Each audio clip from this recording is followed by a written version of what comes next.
कहते हैं कि कोई भी इंसान जन्म से बुरा नहीं होता है, लेकिन ये बात सुनकर मन में एक सवाल उठता है कि अगर इंसान जन्म से बुरा नहीं होता है तो वो कौन से कारण होते हैं, कौन से हालात होते हैं जो एक इंसान को तो भला बने रहने का साहस देते हैं तो वहीं दूसरे को बुरा बन जाने पर मजबूर कर देते हैं। ये कहने की जरूरत नहीं है कि सही रास्ते का चुनाव करने वाले देर से और मुश्किल से ही सही पर अपनी मंजिल पर पहुंच जरूर जाते हैं, लेकिन गलत रास्ते का चुनाव करने वालों का क्या हश्र होता है या हो सकता है, ये हम देखेंगे क्राइम पेट्रोल डायल 100 की हमारी आज की इस कहानी में।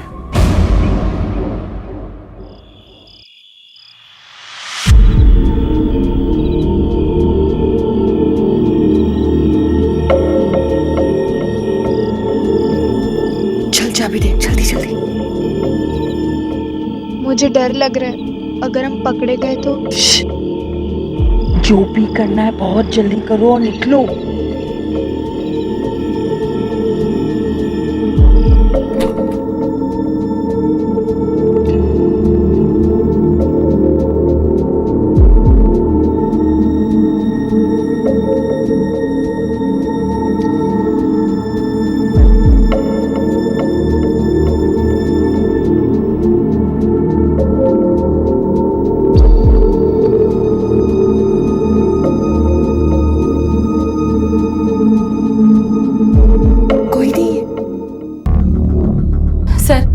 ये हमारा बेटा बिट्टू है, कल रात से गायब है और हमको तो लगता है कि स्वीटू और उसकी बहनों ने इसका किडनैप करके इसको कहीं छुपा दिया है साहब। ये स्वीटू कौन है?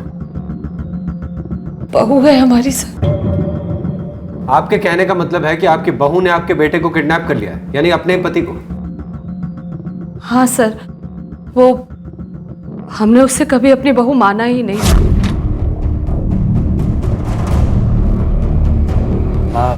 हमने शादी कर ली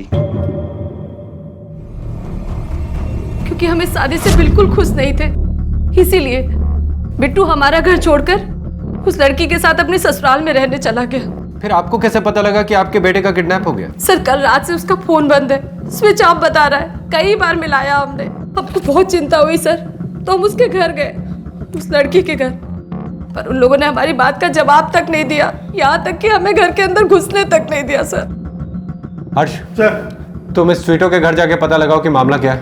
ओके सर। देखो इन्होंने मेरी बहन की हालत की, देखो ना कैसे मारा उसको। अरे इस पागल होते हैं, लेके चलिए साहब।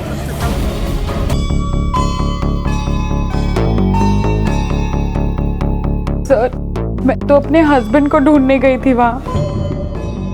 मैं भला क्यों किडनैप करूंगी उन्हें? बहुत प्यार करते हैं सर हम एक दूसरे से। उनके माँ बाप तो शादी के खिलाफ थे हमारे, वो तो चाहते थे कि बिट्टू जी हमें छोड़कर उनके पास लौट जाए। सर उन्हीं ने कहीं छुपाया होगा उनको। जो लोग सर अपनी बहू को मारने के लिए गुंडे भिजवा सकते हैं, वो लोग कुछ भी कर सकते हैं सर। साहब गुंडे ना है, मौसेरे भाई है बिट्टू के, और उस लड़की को हमने ना मारा है, उसकी अपनी बहन ने मारा है। खतरनाक और चालाक लड़कियां हैं सर, उन्होंने हमारे बिट्टू को फंसाया, वरना हमारा बिट्टू कभी उस मोटी लड़की से शादी नहीं करता। खतरनाक हम नहीं, उनकी माँ है सर। शादी के दिन ही जान ले ली होती उन्होंने अपने बेटे की, अगर हम ना होते तो। माँ हमारी बात तो सुनो माँ। मत कहो हमको माँ। हाँ तुम्हारी हिम्मत कैसे हुई इस लड़की से शादी करने की? माँ हम बता रहे। चुप करो, हम तुमको छोड़ेंगे? माँ तुम्हारी जबान नहीं लीजिए, खबरदार हमारे पति को हाथ लगाया तो। उसके बाद भी चैन नहीं मिला उनको, गुंडे बेचकर हमें धमकियां दिलवाई है उन्होंने। एकदम सफेद झूठ है सर, अरे कोई धमकी नहीं दी हमारे भांजों ने, वो तो बिट्टू को समझाने गए थे। सर जो लड़कियां अपनी माँ पर जुल्म कर सकती है, उनकी बात पर कैसे विश्वास कर सकते हो आप? निम्मी नाम है ना आपकी माँ का? कहाँ है वो? सर वो मंदिर गई है, उन्हें पूजा करने में काफी वक्त लगता है, बस आने ही वाली होंगी। सर जब हम बिट्टू को ढूंढने गए उनके घर, तो निम्मी निकल कर नहीं आई, शायद वो अपने घर में थी ही नहीं। वही एक अच्छी औरत है उस घर में, उसने जरूर हमारे बिट्टू को बचाने की कोशिश की होगी और इन लड़कियों ने उसे कुछ कर दिया होगा। क्या वाकई में बिट्टू का अपहरण किया गया था, या फिर वो अपनी मर्जी से अपनी पत्नी और बाकी रिश्तों से मुंह मोड़कर कहीं चला गया था? बहरहाल सच्चाई चाहे जो भी थी, लेकिन पहली नजर में ये मामला पारिवारिक कलह का एक साधारण सा मामला नजर आ रहा था। लेकिन पुलिस के साथ साथ इस मामले से जुड़े किसी भी व्यक्ति ने अपने सपने तक में यह कल्पना नहीं की होगी कि साधारण सा दिखने वाला यह मामला तहकीकात शुरू होते ही मेरठ शहर में अब तक घटे सबसे संगीन और घृणित आपराधिक मामले में बदल जाएगा। ए सुनो, ये मंदिर कितने बजे खुलता है और कितने बजे बंद होता है? साहब ये 12 से 4 बंद रहते हैं। इस औरत को पहचानते हो? हाँ साहब, साहब ये सोमवार और शनिवार को यहाँ आती है। आज तो बुधवार है, आज तो नहीं आई।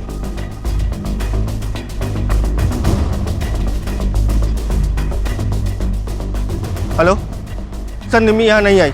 उसे यहाँ किसी ने नहीं देखा और उसका फ़ोन भी स्विच ऑफ जा रहा है। यानी कि निम्मी वाकई मिसिंग है। क्या? लेकिन वो तो हमसे यही कहकर गई थी कि वो मंदिर जा रही है। आप लोगों की माँ का फ़ोन सुबह से बंद जा रहा है। आप लोगों को टेंशन नहीं हुई? लेकिन सर मम्मी जब भी मंदिर जाती है वो हमेशा ही अपना फोन बंद करती है, तो हमें लगा ही नहीं कि वो कहीं और। हम आपसे कह रहे हैं सर, उस लड़की ने जरूर अपनी माँ को कुछ कर दिया होगा। निम्मी भी हमारी तरह इस रिश्ते के खिलाफ थी। इस खिलाफत की कोई खास वजह? वो तो हम नहीं जानते सर, लेकिन उस लड़की स्वीटो ने उस दिन अपनी माँ के साथ जो किया उससे हम सिर्फ अंदाजा लगा रहे हैं। क्या किया था उसने? इतना घटिया इल्जाम कैसे लगा सकते हैं वो मुझ पे? ये सच था कि शुरुआत में मम्मी हमारे रिश्ते के खिलाफ थी, लेकिन शादी के बाद उन्होंने हमें सिर्फ एक्सेप्ट ही नहीं, वो हमारे लिए बहुत खुश भी थी। हमारे बीच में कोई प्रॉब्लम नहीं थी। एक घर से 2 लोग गायब होते हैं। एक उस घर का दामाद बिट्टू और दूसरी उसकी सास निम्मी। बिट्टू की मां का कहना है कि बिट्टू को उसकी पत्नी स्वीटो ने किडनैप किया है अपनी दोनों बहनों के साथ मिलकर। लेकिन एक पत्नी ऐसा क्यों करेगी अपने पति के साथ, वो भी तब जब वो खुद अपनी मर्जी से उसके साथ उसके घर पे रह रहा। सर, अगर हम ये बात मान भी लें कि बबीता ने बिट्टू का किडनैप उसे स्वीटो से अलग करने के लिए किया है, फिर भी वो ये बात जानती है कि बिट्टू जब भी उसके चुंगल से छूटेगा वो सीधा स्वीटो के पास जाएगा, तो फिर वो ये किडनैपिंग करेगी क्यों? एक सवाल यह भी उठता है कि इस पूरे मामले में निम्मी का गायब होना कहां फिट बैठता है। उसके गायब होने से किसी को क्या हासिल होगा? वो खुद कहीं चली गई है या फिर उसे वाकई किसी ने गायब किया है? और सबसे बड़ा सवाल यह कि मिसिंग के ये दोनों मामले कहीं आपस में एक दूसरे के साथ कनेक्टेड तो नहीं है? इन सास और दामाद को ढूंढने के लिए पहले हमें इन सवालों के जवाब ढूंढने होंगे। इस निम्मी के बारे में हमें और कहां से पता चल सकता है? सर, प्रेमपुरी में इसकी किराने की दुकान है, हम वहां जाके पूछताछ कर सकते हैं। एक काम करो, बिट्टू और निम्मी के फोटोग्राफ्स आसपास के सभी पुलिस स्टेशन में सर्कुलेट करवाओ और हम उस किराने की दुकान पे जाके पूछताछ करते हैं। Okay sir.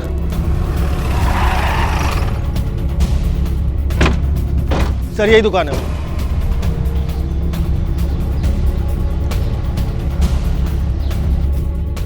ये निम्मी जी की दुकान है ना? हाँ सर। तुम कब से काम करते हो यहाँ पर? सर करीब 1 साल से। बहुत भली महिला थी, कई सालों से यहाँ दुकान चला रही थी। जब बच्चियाँ छोटी थीं तभी उनके पति का देहांत हो गया था, तब से अकेली ही पाल रही तीनों बच्चियों को। किसी से कोई लड़ाई झगड़ा या दुश्मनी? सर घर में झगड़ा हुआ हो तो उनकी काम वाली बता सकती है। यहाँ कुछ दिन पहले बबली दीदी से जरूर झगड़ा हुआ। ये लीजिए। कितना?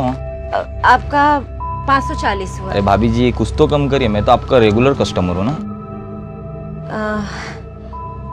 अच्छा ठीक है, आप 500 दे दीजिए। क्यों? सामान क्या मुफ्त में आता है? हाँ, धंधा चला रही है, लंगर चला रही है यहाँ पर। कोई जरूरत नहीं डिस्काउंट देने की, पूरे 540 रुपए लो। साहब मैं पिछले 2 सालों से इनके घर में काम कर रही हूँ, लेकिन उनकी बेटियों से कभी उनको झगड़ते हुए नहीं देखा। लेकिन कुछ दिनों पहले बिट्टू। ठीक है, तुम जा सकती हो। जी सर।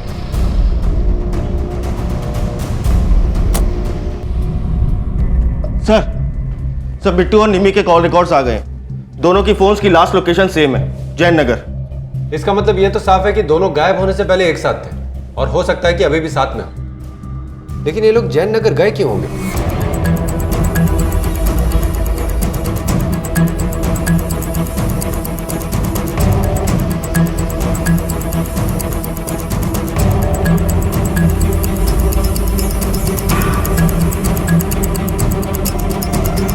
इन्हें पहचानते हो? ये यहाँ पर आए थे? हाँ साहब, ये यहाँ पे आते जाते रहते हैं।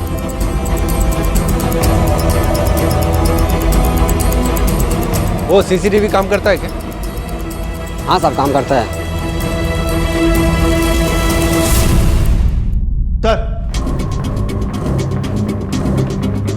सर, ये देखिए।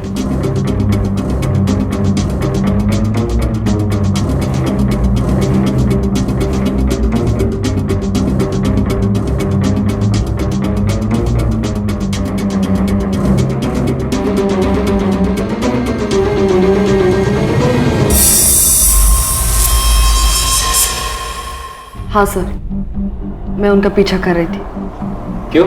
क्योंकि मुझे सबूत चाहिए था उन दोनों के अफेयर का। तुम्हारी माँ और बिट्टू का अफेयर? तो इसलिए नहीं बताई क्योंकि मैं जानती थी कि वो ये सब बर्दाश्त नहीं कर पाएगी, और शायद इसलिए मम्मी नहीं चाहती थी कि बिट्टू और स्वीटू की शादी हो, क्योंकि वो खुद बिट्टू के साथ। तो फिर उस दिन तुमने कहाँ तक पीछा किया उन लोगों का? कहाँ गए थे वो लोग? नहीं पता सर, मैंने उनका पीछा किया तो था, लेकिन मेट्रो प्लाजा के सिग्नल पर वो लोग सिग्नल क्रॉस कर चुके थे और मुझे रेड लाइट की वजह से रुकना पड़ा था। फिर मैं उनसे नहीं मिली, मुझे लगा वो दोनों एक दूसरे के साथ भाग गए। एक माँ का अपनी संतान से और संतान का अपनी माँ से रिश्ता कितना गहरा और पवित्र होता है, ये बयां करने की जरूरत नहीं है। और अगर वो संतान बेटी हो तो इस रिश्ते की गहराई और पवित्रता और ज्यादा बढ़ जाती है। इसलिए बबली का अपनी माँ पर इतना गिरा हुआ इल्जाम लगाना कोई साधारण बात नहीं थी। तो क्या बबली अपनी माँ पर इतना घटिया इल्जाम लगाकर उससे किसी बात का बदला ले रही थी? और अगर हाँ, तो उसकी माँ निम्मी ने उसके साथ ऐसा क्या किया था कि एक बेटी के दिल में अपनी माँ के लिए इतनी नफरत भर गई थी? या फिर बबली सच कह रही थी और वाकई में बिट्टू और निम्मी के बीच में नाजायज संबंध थे, जिसकी वजह से वो दोनों अपनी मर्जी से एक दूसरे का हाथ थाम कर कहीं भाग गए थे? लेकिन अगर ये सच था तो फिर निम्मी किसी कैद में क्यों नजर आ रही थी? कौन उसे टॉर्चर कर रहा था और बिट्टू नजर क्यों नहीं आ रहा था? कहीं ऐसा तो नहीं था कि ये बिट्टू ही था जो उसे कैद करके उस पर जुल्म ढा रहा था? अगर हाँ तो क्यों, और अगर नहीं तो फिर वो खुद कहां था? ऐसे अनगिनत सवाल थे जो जवाबों का इंतजार कर रहे थे।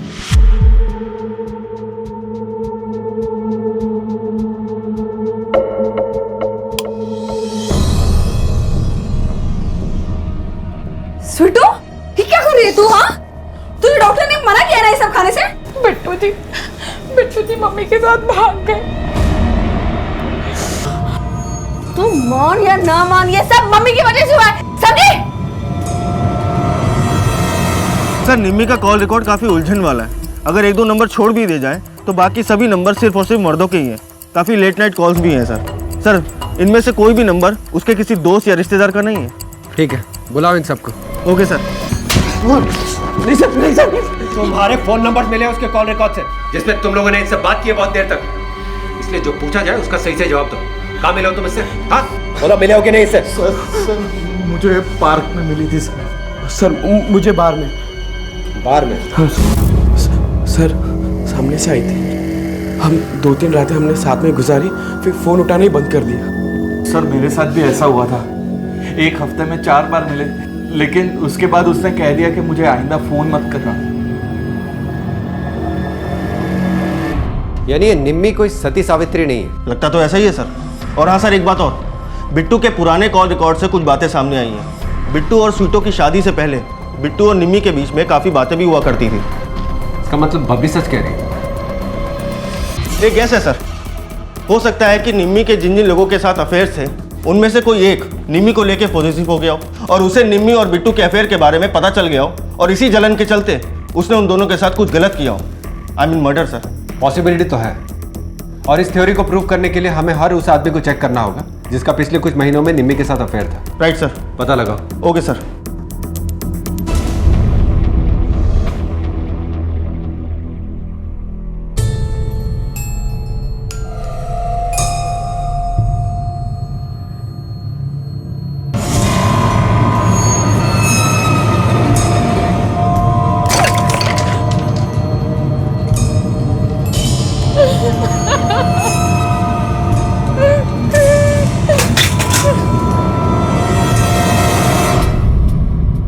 निम्मी के लवर्स के बारे में कुछ पता चला? जी सर, पिछले 6 महीनों में कुल 32 लोगों के साथ इसके अफेयर रह चुके हैं, जिनमें से मैक्सिमम लोगों को तो हम चेक कर चुके हैं। चक्कर कम डाला कर। जी सर। लेकिन सर, उनमें से कोई भी एक आदमी ऐसा नहीं है जिसके ऊपर हम शक कर सके। लेकिन सर, एक फार्म हाउस का एड्रेस मिला है जहां निम्मी अक्सर इन लोगों को लेके जाया करती थी। कहाँ है ये फार्म हाउस?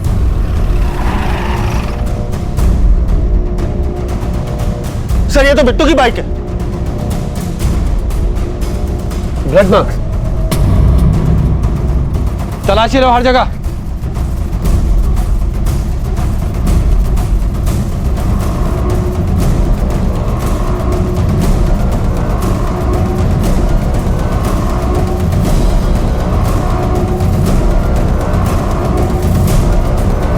सर ये देखिए सर, यहाँ पे खुदवा।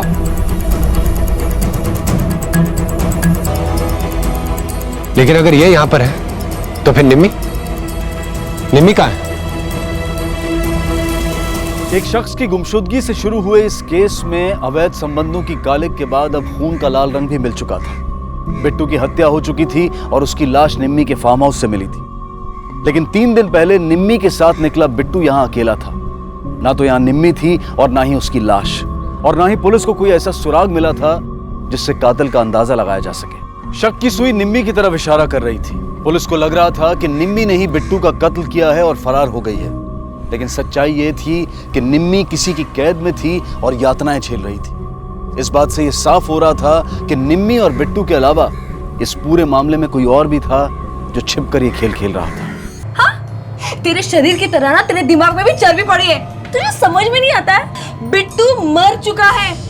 तुझे अभी ये सब मजाक लग रहा है? हाँ, झूठ बोल रहे हो तुम सब। कुछ नहीं हुआ बिट्टू जी को। बिट्टू जी जिंदा है। मर गए वो, अब कभी लौट कर नहीं आएंगे वो। नहीं, बिट्टू जी मुझे छोड़ के नहीं जा सकते।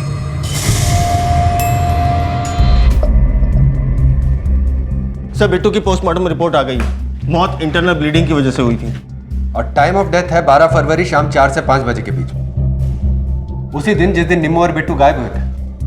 हर्ष, मुझे स्वीटो पे शक हो रहा है। हो सकता है सब कुछ इसी ने प्लान किया हो, अकेले या अपनी एक या दोनों में से किसी बहन के साथ मिलकर। अपने पति का अपनी माँ के साथ अफेयर वो बर्दाश्त नहीं कर पाई होगी और उसने उसका मर्डर कर दिया होगा, और हो सकता है निम्मी का भी। सर, ऐसा भी तो हो सकता है कि निम्मी ने बिट्टू का मर्डर किया हो और उसके बाद वो भाग गई हो। लेकिन वो ऐसा क्यों करेगी? उसका ऐसा कुछ भी करने का कोई मोटिव दिखाई नहीं देता। हर्ष, स्वीटो और उसकी दोनों बहनों के फोन्स की लोकेशन चेक कर, पता करो कि जब बिट्टू का मर्डर हुआ था तो उस वक्त ये तीनों कहाँ थे। Okay sir.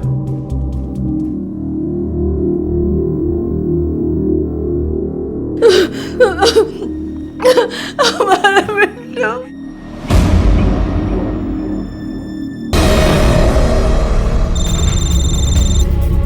Hello, sub inspector हर्ष है क्या? कब? हम वहाँ पहुँच रहे हैं। सर, बबली का फोन था। स्वीटो ने सुसाइड करने की कोशिश की है। वो उसे सिटी हॉस्पिटल ले जा रहे हैं। सिटी हॉस्पिटल लो। कैसे हुआ ये सब? कल रात को खाना खाने के बाद हम सब लोग सोने चले गए थे।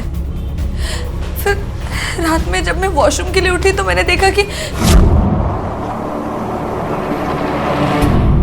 सर, तीनों बहनों का फोन लोकेशन क्लियर है। जिस वक्त बिट्टू का मर्डर हुआ उस वक्त स्वीटो और हनी घर पर थी, बबली अपनी दुकान पर थी। सर, इसके अलावा स्वीटो के सुसाइड अटेम्प्ट करने के बाद मुझे नहीं लगता कि स्वीटो ने ये सब किया होगा। हर्ष, उसने अपनी जान लेने की सिर्फ कोशिश की है, एक नाकाम कोशिश, जो कि हो सकता है एक नाटक हो। स्वीटो और उसकी बहनों की खुद को हमारी नजरों में मासूम साबित करने की कोशिश। इस सुसाइड अटेम्प्ट और मोबाइल रिकॉर्ड्स के क्लीन निकलने से कुछ साबित नहीं होता। हो सकता है ये काम उन्होंने किसी और से करवाया। हमें इनकी सच्चाई जानने के लिए इनकी जिंदगी में गहराई तक जाना होगा।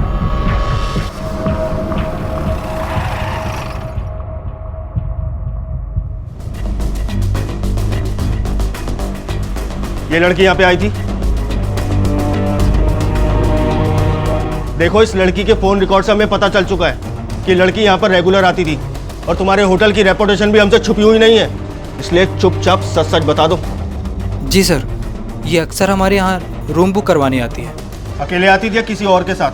एक आदमी होता है इसके साथ अक्सर, और सर इसके अलावा भी अलग अलग आदमियों के साथ आती है। उनकी कोई आईडी? हाँ सर।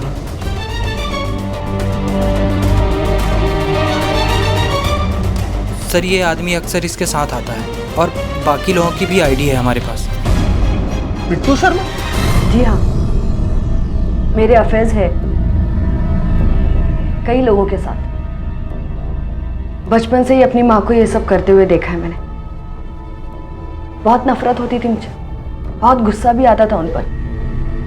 पहले तो मैं ये सब सिर्फ उन्हें तकलीफ देने के लिए करती थी, लेकिन अब तो ये बहाना बन गया जिंदगी की परेशानियों से, अपने अंदर की घुटन से दूर जाने का बहाना। लेकिन मेरा अफेयर बिट्टू के साथ नहीं था। तो फिर अनूप नगर के होटल में उसके साथ क्या करने जाती थी? वो मुझे ले जाता था उसके धंधे का ऐड करवाने के लिए। मतलब? बिट्टू पैसों के लिए बड़ी उम्र की औरतों के साथ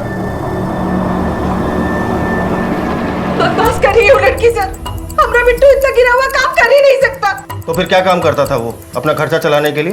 किसी प्राइवेट कंपनी में काम करता था, यही बताया था उसने मुझे। लेकिन फिर तुमने उसका खून क्यों किया? मैंने उसे नहीं मारा है सर। मैं उसे क्यों मारूंगी? मैं तो उसको उसके धंधे में मदद करती थी और बदले में वो मुझे अच्छा खासा कमीशन देता था, और इसके अलावा वो मेरी बहन का पति था सर। तो मैं उसे क्यों मारूंगी? सर, बबली ने जो भी हमें कहानी सुनाई थी वो पूरी तरह सच है। मैंने चेक किया सर, बिट्टू के बैंक अकाउंट में कुछ अननोन औरतों के अकाउंट से पैसे आने की एंट्रीज है सर। जब जब ये पैसे आए हैं तब बिट्टू ने बबली के अकाउंट में एक सर्टेन अमाउंट ट्रांसफर किया है। बड़ी अजीब सी फैमिली। ऐसा लगता है कि इन सब के बीच में कुछ कंपटीशन चल रहा है कि कौन सबसे ज्यादा नीचे गिर सकता है। हर्ष, कहीं ऐसा तो नहीं कि ये काम बिट्टू के किसी क्लाइंट के हस्बैंड या उनके फैमिली मेंबर को? सर, बिट्टू के मामले में तो ऐसा हम मान सकते हैं, लेकिन निम्मी इसमें कहीं फिट नहीं बैठती सर। बिट्टू का कोई दुश्मन निम्मी को क्यों मारना चाहेगा? हो सकता है कि बबली की तरह निम्मी भी बिट्टू की पार्टनर रही। इस सूरत में यह पॉसिबिलिटी हो सकती है। लेकिन फिर जिस तरह की ये फैमिली है, यहां तो कुछ भी पॉसिबल हो सकता है। सर, खबरी का फोन आया था, बिट्टू का एक कनेक्शन निकल कर आया। किसके साथ? सर, बबली और स्वीटो की छोटी बहन हनी के साथ। व्हाट? हाँ साहब, मैंने ही भेजा था मेरे भांजों को उन लड़कियों को धमकाने के लिए। उन्होंने मेरा इकलौता बेटा मार डाला। मेरा घर, मेरी कुक सब सुनी कर दी। मैं और क्या करती सर? आपके गुस्से और तकलीफ को हम समझ सकते हैं, लेकिन फिर भी कानून को अपने हाथ में लेने की आपको इजाजत नहीं है। आप 2 बार ये गलती कर चुकी हैं, फिर भी मैं आपको जाने दे रहा हूं। लेकिन अब अगर आपने ये गलती दोहराई तो आप मुसीबत में पड़ सकती हैं।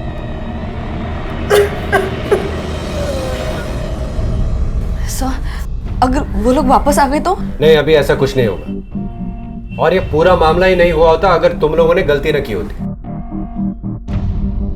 हमारी गलती मतलब?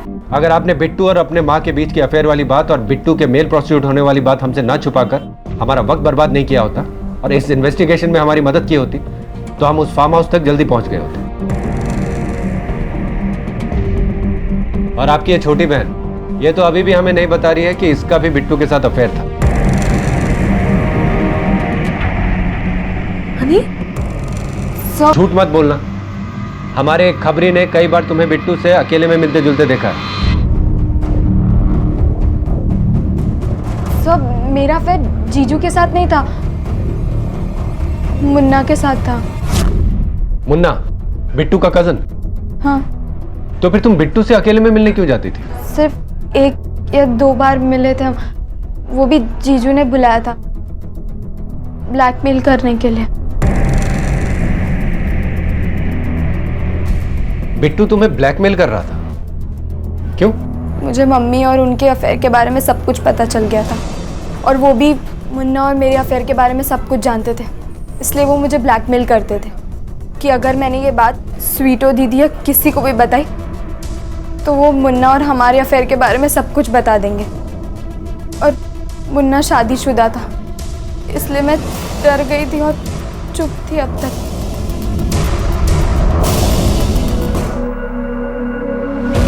मेरे पति पे डोरे डालती है तू? मेरे पति पे? बहुत हो गया तुम तीनों बहनों का। मार इसको। क्या कर रहे हो? प्लीज मदद करो मेरी, प्लीज।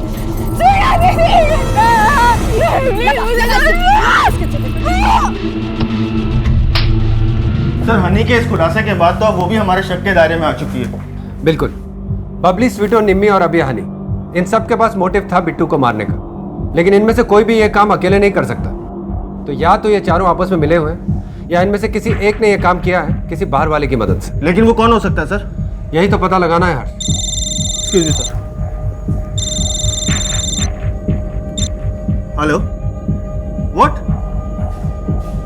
ओके सर, बबली और हनी का मर्डर हो गया है। क्या? सर, ऊपर कुछ भी मिसिंग नहीं है, लेकिन स्वीटो गायब है। तुम्हें पता है स्वीटो का है? मुझे कुछ नहीं पता साहब। चलो हर्ष। हर्ष, हमें जल्द से जल्द स्वीटो को ढूंढना होगा। हो सकता है कि इस मर्डर में उसी का हाथ हो, लेकिन एक बात समझ में नहीं आ रही कि ये स्वीटो जा कहाँ सकती है। हर्ष सर, ये जो आदमी देख रहे हो, पता लगाओ ये कौन है। मैंने इसे कई बार इस घर के आसपास मंडराते हुए देखा। Okay sir. ए सुनो,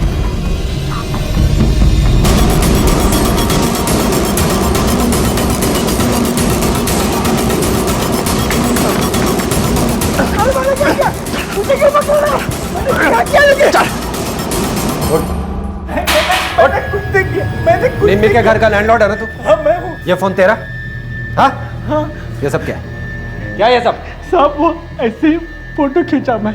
ऐसे ही फोटो खींचा था? ऐसे ही फोटो भी रखी उनकी? सब बता दो साहब। बोल। साहब मेरी उम्र 41 साल की है साहब, शादी हुई नहीं साहब। हनी और बबली दिमाग से तेज थी, मुझे लगा कि स्वीटो बोली है, उस पर चांस मारूंगा तो दाल गल जाएगी मेरी। बबली और हनी को क्यों मारा तूने? हाँ? मारा नहीं साहब, मैंने किसी को नहीं मारा साहब, खाली स्वीटो को अपने घर पे लेके गया साहब। क्या? स्वीटो तेरे घर पे? हाँ। देखिए रोना बंद कीजिए, इस तरह से रोना अच्छा नहीं है। देखिए आप रास्ते पे हैं, देखिए परेशान मत होइए, सब ठीक हो जाएगा। आप एक काम कीजिए ना, आप मेरे इधर चलिए, आराम से बैठते हैं, वहाँ बातचीत करते हैं। चलिए। हाँ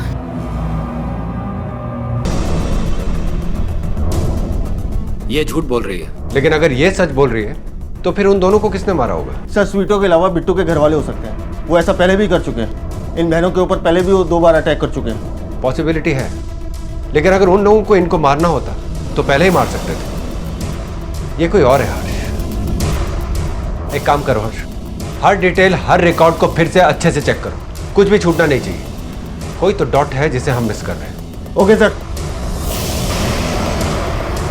हाँ ओके सर, निम्मी के कॉल रिकॉर्ड से एक इंफॉर्मेशन सामने आई है सर। एक नंबर मिला है उसके पति नरेश का। निम्मी का पति? लेकिन उन लड़कियों के अलावा बाकी सबका तो ये कहना है कि वो 15 साल पहले मर चुका है। वो जिंदा कैसे हो गया? सर हमने उस नंबर को ट्रेस करवा के इन्फॉर्मेशन निकलवाई। सर वो मरा नहीं था, बल्कि 7 साल से जेल में था। तो फिर निम्मी ने सबसे ये क्यों कहा कि उसका पति मर चुका है? कुछ पता चला कहाँ रहता है वो? मेरी जिंदगी बर्बाद कर दी निम्मी ने। कई और मर्दों के साथ उसके संबंध थे। मैंने लाख समझाया उसे, पर वो नहीं मानी। मैंने अपनी बच्चियों का वास्ता दिया, मैंने उस पर थोड़ी सख्ती की तो उसने अपने आप को घायल करके मुझ पे दहेज और अटेम्प्ट टू मर्डर का झूठा इल्जाम लगाकर मुझे जेल भिजवा दिया। और जेल से छूटकर तुम यहाँ आ गए? जेल से छूटने के बाद मुझे पता चला कि मेरा घर और मेरी थोड़ी बहुत जो प्रॉपर्टी थी वो बेचकर वो कहीं चली गई है। मैं उसे ढूंढता रहा और जब मुझे पता चला वो यहाँ है तो मैं यहाँ आ गई। जिस औरत ने तुम्हारी जिंदगी बर्बाद कर दी, उससे मिलने की तुम्हारी इतनी बेकरारी कुछ समझ में नहीं आ रही। मैं निम्मी से मिलने नहीं आया था सर, मैं अपनी बच्चियों से मिलने आया था। यहाँ आकर किसी तरह मैंने उसके फोन का पता किया और जब मैंने उससे बात की कि मुझे अपनी बच्चियों से मिलवा दो तो उसने मना कर दिया और कई दिनों से तो उसका फोन भी बंद आ रहा है। वो इसलिए कि वो गायब है, हम उसे ही तलाश कर रहे हैं। और एक बात बड़ी दुख से हम आपको बता रहे हैं कि आपकी सबसे बड़ी बेटी बबली और सबसे छोटी बेटी हनी, इन दोनों का खून हो गया।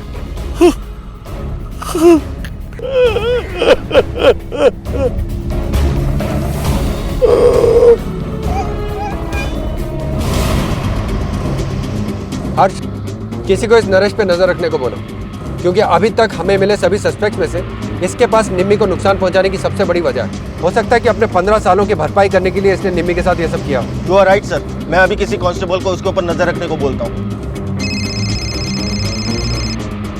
हेलो, जी हाँ, सब इंस्पेक्टर हर्ष बोल रहा हूँ। क्या? Okay, thank you very much sir. Nimmi मिल गई है क्या? नरेश मेरा पति, उससे मैं अपनी बच्चियों को दूर रखना चाहती थी, क्योंकि मैंने बहुत कुछ सहा और मेरी बच्चियों ने भी। इसलिए मैं चाहती थी कि मेरी बच्चियां उनसे दूर रहे और फिर से उनके साथ कोई गलत ना हो। तो वो नरेश था जिसने आपको किडनैप कर वहां रखा हुआ था? उस दिन जब मैं मंदिर से... निम्मी जी, इस कंडीशन में जब आपसे बोला भी नहीं जा रहा है, आप झूठ बोलने की जहमत उठा रही हैं। हमें पता है कि उस दिन आप मंदिर नहीं बिट्टू के साथ फार्म हाउस पर गई थी। आगे बोलिए।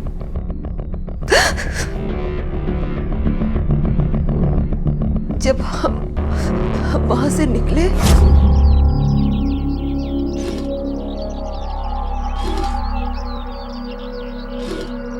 क्या हो रहा है? कुछ समझ में नहीं आ रहा क्या हुआ है। एक काम करो, तुम जाओ यहाँ से, मैं बाइक सही करके आता हूँ।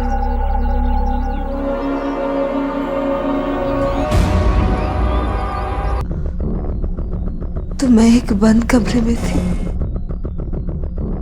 जिस जगह पर नरेश ने आपको किडनैप कर रखा था, उसका एड्रेस तो आपको पता होगा। इंदिरा नगर 26/108।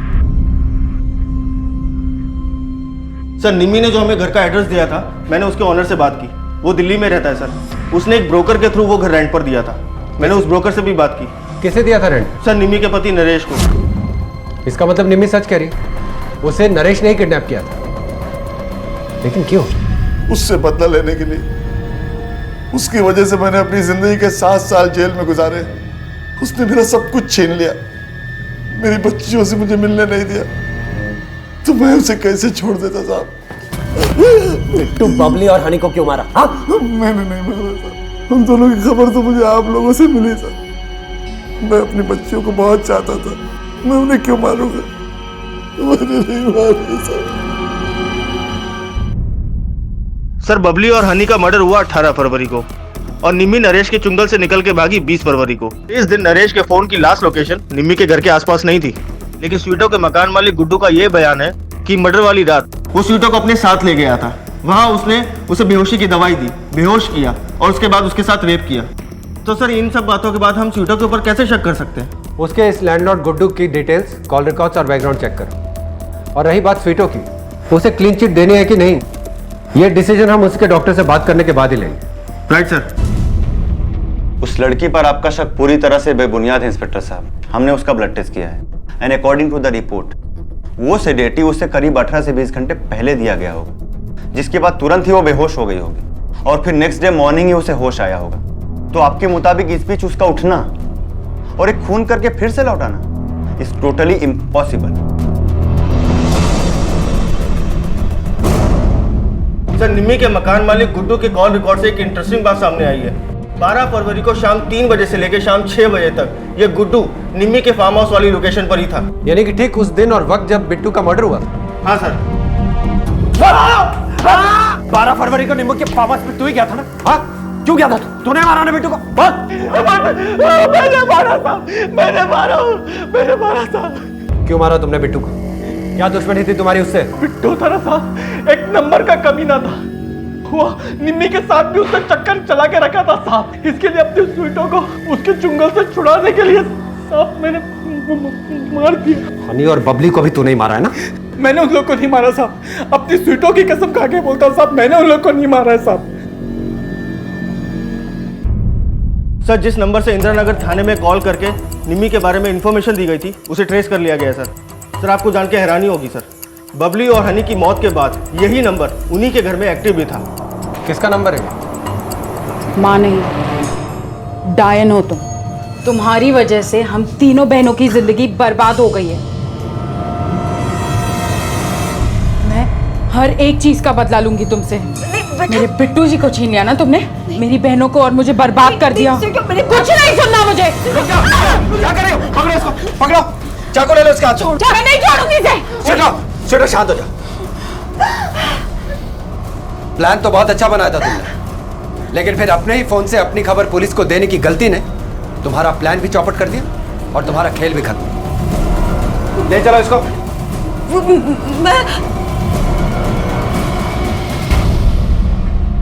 नरेश ने मुझे किडनैप करके एक कमरे में बंद कर दिया। मुझे वहां से भाग जाने का मौका मिला। फिर मैं सीधी अपने घर पहुंची। बबली, तुम्हारे पापा ने हमें ढूंढ लिया और देखो उन्होंने मेरी क्या हालत की है। अब और बेवकूफ मत बनाओ हमें। और उसके बाद तुम इंदिरा नगर गई और अपने ही फोन से वहां के पुलिस स्टेशन में फोन किया और एक लावारिस औरत के किसी पार्क में पड़े होने की इंफॉर्मेशन दी और फिर वहां बेहोशी का नाटक करके पुलिस का इंतजार करने लगी। और मैं क्या करती साहब, मेरे पास और कोई रास्ता ही नहीं था। मैंने अपने बच्चियों के लिए क्या क्या नहीं किया। तुमने अपने बच्चियों के लिए जो कुछ भी किया उनकी जरूरत के हिसाब से नहीं किया, बल्कि अपनी सहूलियत के हिसाब से किया, जिसे त्याग नहीं स्वार्थ कहते हैं। इंसान जो कुछ भी करता है उसे वो वापस मिलता है।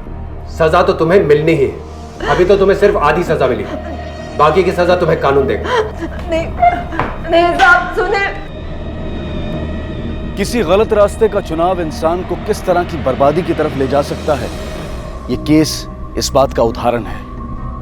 अगर निम्मी चाहती तो अपने पति से अलग होने के बाद अपने जीवन को फिर से पटरी पर ला सकती थी, किसी ऐसे इंसान का हाथ थामकर जो उसे समझता, सम्मान देता, उसे प्यार करता। इस तरह उसकी शारीरिक और भावनात्मक जरूरतों की पूर्ति भी होती और वो अपनी बेटियों के प्रति अपने फर्ज को भी निभा पाती। लेकिन उसने ऐसा करने की बजाय अपनी मर्यादा को लांघने का आसान दिखने वाला रास्ता चुना, जिसने उसे अपनी ही बेटियों का कातिल बना दिया।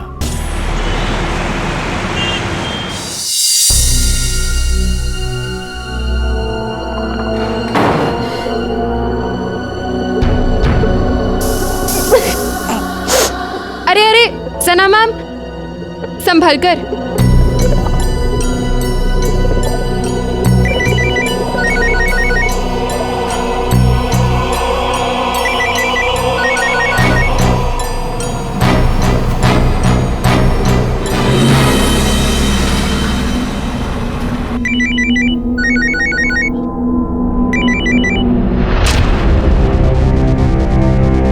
ये सना फोन क्यों कट कर रही है? चलो भैया।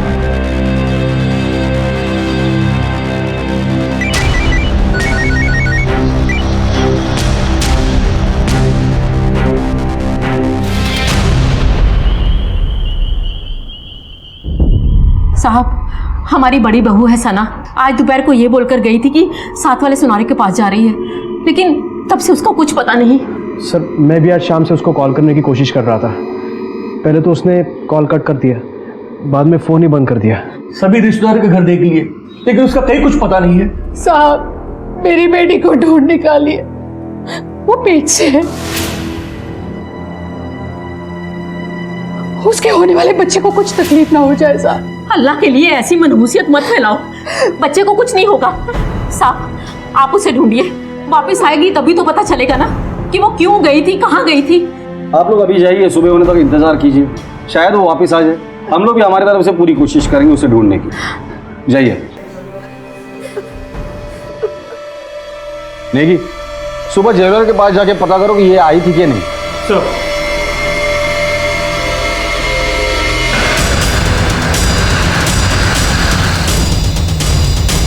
सना जी यहाँ पर नहीं आई सर, और अगर आई होती तो मैं आपको जरूर बताता सर। उनकी फैमिली के साथ मेरा घर जैसा रिलेशन है सर।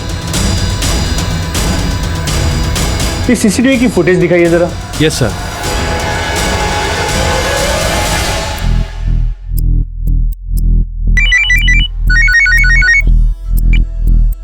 हाँ नहीं, बोलो सर। मैंने ज्वेलरी शॉप ओनर से बात किया, उसने कहा कि सना यहाँ आई नहीं, और सर वो सच कह रहा है, क्योंकि मैंने इस बात को यहाँ की सीसीटीवी फुटेज से भी वेरीफाई किया।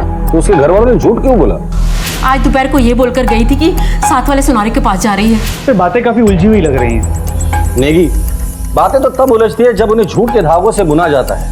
सना प्रेग्नेंट है और गायब है, और यही बात अपने आप में काफी सवाल पैदा करती है। अब हमें ये पता करना है कि कौन झूठ बोल रहा है, सना के ससुराल वाले या फिर खुद सना।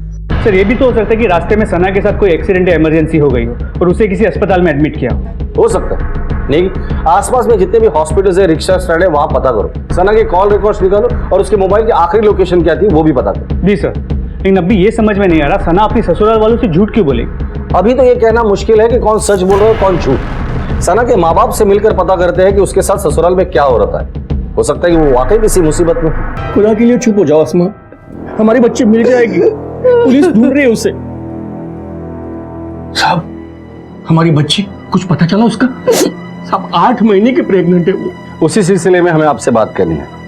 सना की जिंदगी में ऐसा क्या चल रहा था कि वो अपने ससुराल वालों से झूठ बोलकर घर से निकली? साहब, मोम थी मेरी बच्ची, लेकिन फरहान से निकाह के बाद औलाद बनकर उसे बहुत कुछ सहना पड़ा था।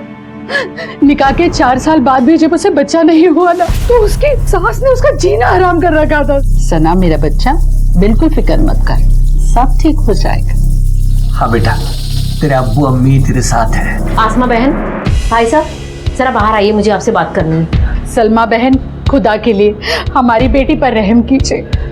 अरे रहम कीजिए, रहम कीजिए, और कितनी बार रहम करूं? अगर आप अपनी बेटी के लिए रो रही है ना, तो मुझे भी अपने बेटे की फिक्र है। 2 बार पहले ही बच्चा गिर चुका है। इस बार अगर उसने मुझे घर का वारिस नहीं दिया ना, तो मैं अपने बेटे का दूसरा निकाह पढ़वा दूंगी। हाँ सर, अम्मी सना पे प्रेशर डाल रही थी, लेकिन उन्हें तो बस एक बच्चे की आरजू थी जो अगले महीने आने वाला है। वैसे अम्मी भला सना के लिए प्रॉब्लम क्यों क्रिएट करेंगे? साहब, घर में बच्चे की ख्वाहिश रखना कोई गुनाह तो नहीं है ना। ये मेरा बड़ा बेटा है, बिन औलाद रहेगा तो लोग कैसी कैसी बातें करेंगे। ये मेरे छोटे बेटे की बीवी आफरीन है, इसको एक बच्ची है।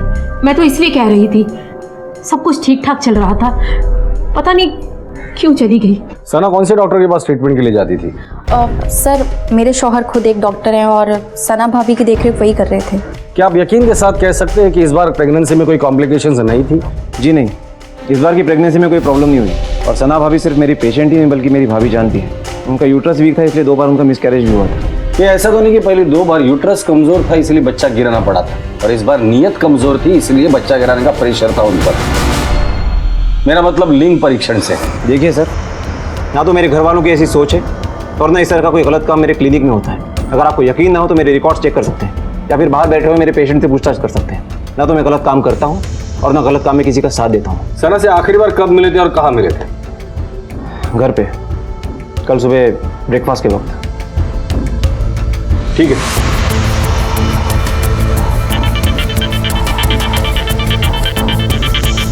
हेलो, क्या? मैं आता हूं।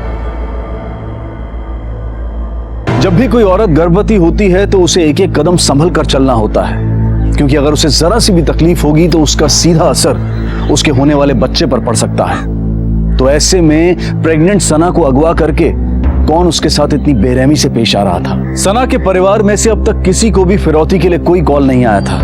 तो क्या इस किडनैपिंग के पीछे का मकसद कुछ और ही था?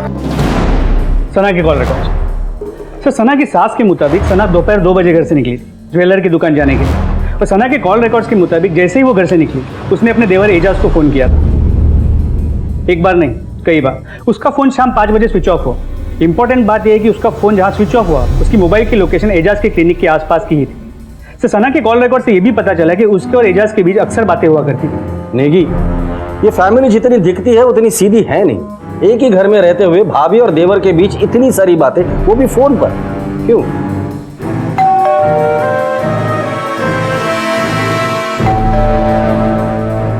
अरे कोई दरवाजे पे आया, तेरा ध्यान ही नहीं है।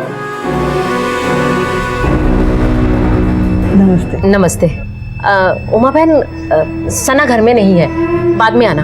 कब तक आ जाएगी? जैसे आ जाएगी मैं बुला लूंगी। ठीक है जी, नमस्ते। नमस्ते।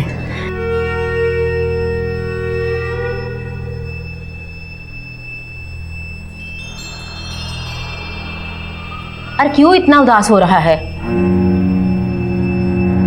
देख बेटा, किसी के चले जाने से दुनिया खत्म नहीं हो जाती। चिंता मत कर, खालिद भाई साहब अभी भी अपनी बेटी का निकाह तेरे साथ करने के लिए तैयार है। तू जब हाँ करेगा मैं तेरा दूसरा निकाह पढ़वा दूंगी। अल्लाह के लिए शर्म कीजिए अम्मी, प्लीज। सना गायब है और आप ऐसे सोच भी कैसे सकती है? अरे इसमें सोचने वाली कौन सी बात है? क्या मैं नहीं जानती कि तू सना से खुश नहीं था? और मुझे पता है तू रात रात भर किससे बातें किया करता था। देख बेटा, शौहर के कदम तभी लड़खड़ाते हैं जब उनका बीवियों से मन ऊब जाता है, उनके रिश्तों में खटास आ जाती है, प्यार नहीं रहता। मैं तो कहती है दूसरी शादी कर ले, सना आ जाएगी तो उसे भी रख लेंगे। अम्मी, आपको ना बस अपनी ही पड़ी है। अरे फरहान बेटा, आप लोगों का दिमाग तो ठीक है? यहाँ मेरी बीवी गुम हो गई है और आप है कि नए किस्से बना रहे हैं? बातें वही होती है जहाँ किस्से बनते हैं। बस बहुत हो गया। आप ऐसे सोच कैसे सकते हैं कि मेरा छोटा भाई मेरी ही बीवी के साथ ये ऐसा कुछ करेगा? फरहान, हमें क्या सोचना चाहिए और क्या नहीं सोचना चाहिए वो हम पर छोड़ दो। फिलहाल तुम इतना बता दो, क्या तुम यकीन के साथ कह सकते हो कि सना के पेट में जो बच्चा था वो तुम्हारा ही था? गलती मेरे से ही हुई है। अगर मुझे पहले ही पता होता कि मेरी बीवी गुम होने वाली है और आप ऐसे बेहुदा सवाल करने वाले हैं, तो आपकी तसल्ली के लिए पहले से ही मैं पैटर्निटी टेस्ट करवा के रखता। उस दिन एजाज सर और सना मैडम के बीच किसी बात को लेकर बहुत लड़ाई हुई थी। मैम गुस्से में थी और रोते रोते हॉस्पिटल से अकेले ही निकल गई। ये लड़ाई हुई क्यों थी? ये तो पता नहीं साहब, पर बड़ी बात हुई थी। अपने बेबुनियाद सवालों से इस घर में दरार डालने से अच्छा है कि आप सना भाभी को बाहर जाकर ढूंढ लें, जो कि आपका काम है। अच्छा, तो कुछ सच्चाइयाँ आप लोगों को बता ही देता हूँ। मुझे यकीन है आपके शौहर एजाज ने घर में ये बात किसी को बताई नहीं होगी, लेकिन सना ने घर से निकलने से पहले एजाज को कांटेक्ट किया था। और हाँ, सना किसी ज्वेलर के पास नहीं गई थी, बल्कि एजाज के नर्सिंग होम में गई थी। कॉल रिकॉर्ड के हिसाब से सना के मोबाइल की आखिरी लोकेशन एजाज के नर्सिंग होम के आसपास थी। आफरीन, हम लोग हमारा काम ही कर रहे हैं।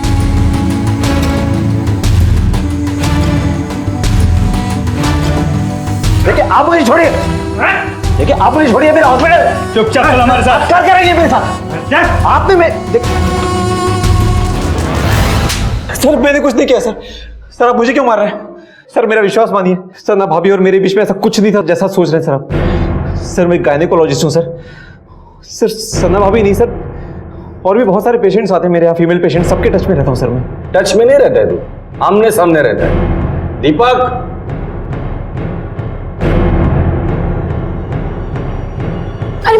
सना मैम, संभाल कर।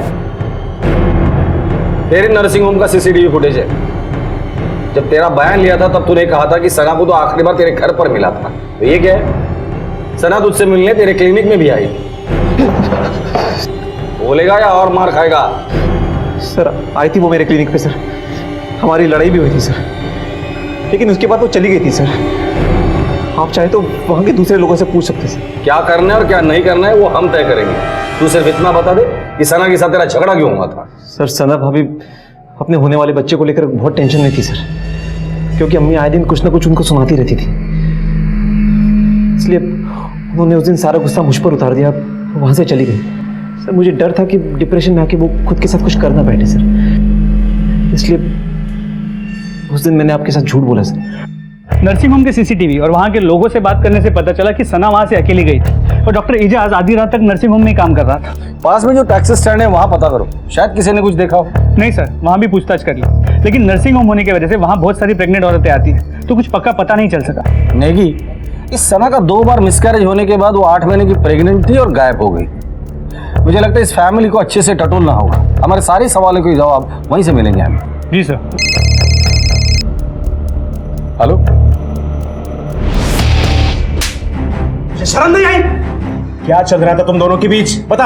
अरे अपनी भाभी के साथ तूने। छोड़ इसे, शर्म तो मुझे आ रही है कि मेरी कोख ने इसको जन्म दिया। सच सच बताइए आप, भाभी के और आपके बीच में क्या चल रहा था? अरे मेरे पीठ पीछे ये सब कर रहा था तू? भाई कहलाने लायक कि नहीं है तू? हाथ हटाइए भाईजान। छोड़ो तुम दोनों, जिसकी वजह से तुम दोनों लड़ रहे हो ना, वो तो घर में है नहीं। एक बार उसे घर पे आने दो, मैं क्या हाल करती हूँ उसका।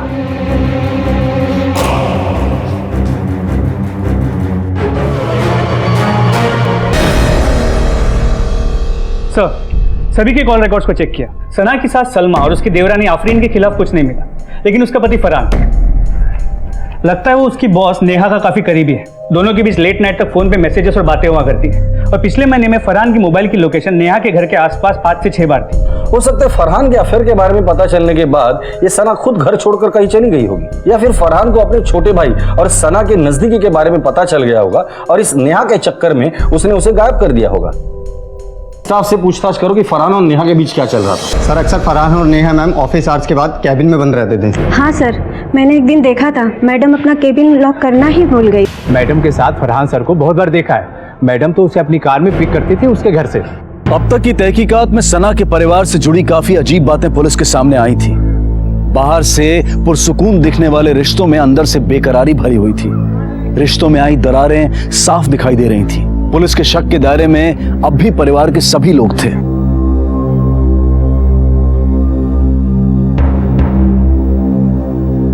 लेकिन सवाल यह था कि लाचार और बेबस प्रेग्नेंट सना पर यह जुल्म क्यों उठाए जा रहे थे? आखिर सना के साथ क्या होने वाला था? फरहान के ऑफिस एम्प्लॉय से यह बात कंफर्म हुई है कि फरहान और नेहा के बीच एक्स्ट्रा मैरिटल अफेयर है। उठाकर लेकर और इस फरहान और नेहा को। जी सर।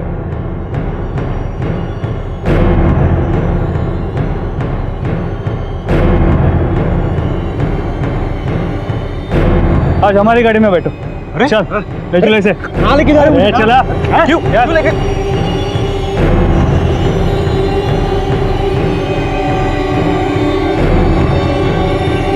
अरे क्या बदतमीजी है? Leave my hand. I said leave my hand. कब से चल रहा है ये सब? 6 महीने से हम दोनों अपने अपने फायदे के लिए इस रिलेशनशिप में थे। मुझे पैसे और प्रमोशन की जरूरत थी और नेहा को किसी मर्द का साथ। ये हम दोनों का म्यूचुअल डिसीजन था। हम दोनों को इससे कोई प्रॉब्लम नहीं थी और मैंने उसके साथ कोई जबरदस्ती नहीं की थी। नहीं सर, मैंने नेहा से कभी प्यार नहीं किया। ये जो सब था वो सिर्फ काम के लिए था। मैंने सिर्फ और सिर्फ अपनी बीवी सना से प्यार किया है सर, और हमेशा करता रहूंगा। अगर तुम इसे प्यार कहते हो तो फिर धोखा किसे कहते हैं? ओ प्लीज इंस्पेक्टर, मैंने कोई क्राइम नहीं किया। जो कुछ भी हुआ हम दोनों की रजामंदी से हुआ। उसे जो चाहिए था उससे मिला और मुझे जो चाहिए था मुझे। और हाँ, बाद में मैं उससे प्यार भी करने लगी थी। तो कहीं इस नाजायज रिश्ते को जायज बनाने के लिए तुम दोनों ने ही सना को गायब तो नहीं किया? फर्स्ट ऑफ ऑल मैंने ऐसा कुछ नहीं किया और secondly it was just a feeling. नहीं नहीं सर, सना माँ बनने वाली थी। मैं भला उसके साथ ऐसे क्यों करूंगा? मैं बताता हूँ, तुम्हारा नेहा के साथ अफेयर चल रहा था। नेहा एक कामयाब औरत थी और तुम्हें कामयाबी का बुखार चढ़ा हुआ। दूसरी बात, सना का और तुम्हारे भाई का अफेयर चल रहा था। ये बात तुम्हें शायद पता चल गई होगी और तुमने उसके साथ कुछ किया होगा। चल बता दे, कहाँ गायब किया सना को? यकीन मानिए सर, मुझे नहीं मालूम सना कहाँ पे है। मैं मन ही मन बहुत शर्मिंदा हूँ सर। मुझसे बहुत बड़ा गुनाह हुआ है। मैं मुजरिम हूँ सर सना का। हेलो सर, यहाँ एक डेड बॉडी मिली है।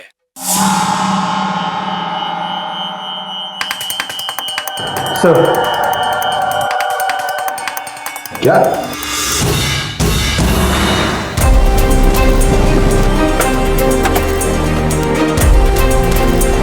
पीछे आइए, पीछे हो जाइए। ये तो सना है। एक माँ बनने वाली औरत को इस तरह मारने के पीछे मकसद क्या हो सकता है? नफरत, दुश्मनी? सिर्फ माँ को मारा है या बच्चे को भी मारा है? आसपास देखो कुछ मिलता है क्या? इसके घर वालों को इन्फॉर्म करो और बॉडी पोस्टमार्टम के लिए भेज दो। सर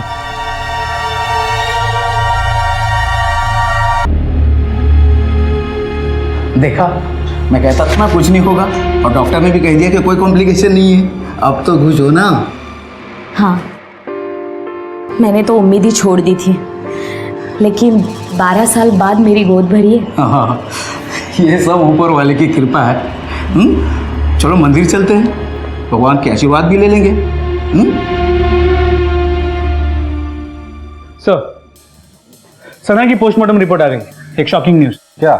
इसके मुताबिक सना प्रेग्नेंट नहीं थी। क्या? ऐसे कैसे हो सकता है? एजाज कहाँ है? होगा अपने नर्सिंग होम में। क्यों, क्या हो गया? सना की पोस्टमार्टम रिपोर्ट आई है जिसमें साफ साफ लिखा है कि सना प्रेग्नेंट नहीं थी। ये नामुमकिन है। आपकी रिपोर्ट ही गलत है। ऐसे कैसे बोल सकते हैं आप? सोनोग्राफी की रिपोर्ट है हमारे पास। ये देखिए सोनोग्राफी की रिपोर्ट। मेरा बेटा खुद इलाज कर रहा था उसका। अब क्या जवाब है आपके पास? इसका जवाब हम नहीं, आपका डॉक्टर बेटा देगा।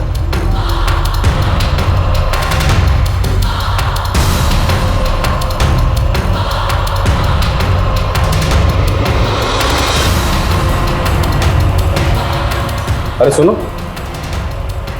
जी सर। डॉक्टर एजाज कहाँ है? साहब को आज सुबह से मैंने देखा नहीं है, शायद वो नहीं आए हैं। पुलिस के लिए खुलासा हैरान कर देने वाला था कि सना प्रेग्नेंट नहीं थी। क्या सना जानती थी कि वो 8 महीने की प्रेग्नेंट नहीं है? क्या सना मुजरिम थी या फिर वो खुद किसी जुर्म का शिकार थी? उसके साथ ये सब किसने किया था? किसने मारा था उसे? उसके पति फरहान ने, उसकी सास ने, उसके देवर एजाज ने, या उसकी देवरानी आफरीन ने, या फिर कोई और ही था इस साजिश के पीछे?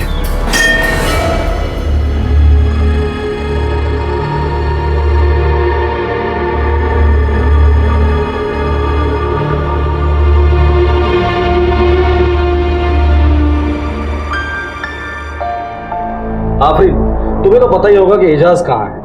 जी नहीं सर, मुझे नहीं पता। तो तुम्हें यह भी नहीं पता होगा कि सना प्रेग्नेंट नहीं थी?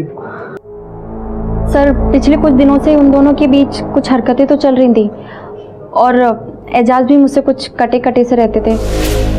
एजाज आपका फोन।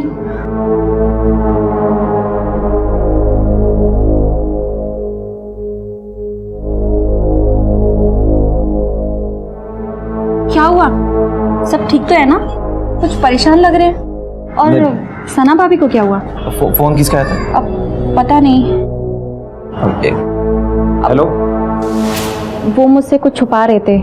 मुझे लगा था कि दोनों के बीच में कुछ चल रहा है। फिर मैंने सोचा कि एजाज अपनी भाभी के साथ ऐसा क्यों करेंगे, और अगर उनके पेट में बच्चा नहीं था तो वो उनको धोखे में क्यों रखेंगे? एक औरत के जज्बातों के साथ वो ऐसा क्यों करेंगे? आफरीन, तुम्हारे इन सारे सवालों के जवाब एजाज ही देगा। एजाज अगर यहाँ आता है या आप लोगों को कांटेक्ट करता है तो सबसे पहले आप लोग हमें इन्फॉर्म करेंगे, और अगर आप लोगों ने एजाज को बचाने की कोशिश की तो हमारी और आपकी अगली मुलाकात लॉकअप में होगी।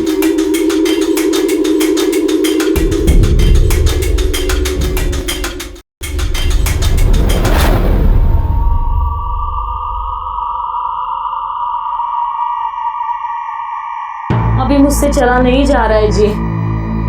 यहाँ थोड़ी दूर पर जाकर रिक्शा मिल जाएगा। तुम एक काम करो, तुम यहीं पे रुको, मैं जाकर रिक्शा लेकर आता हूँ। हाँ?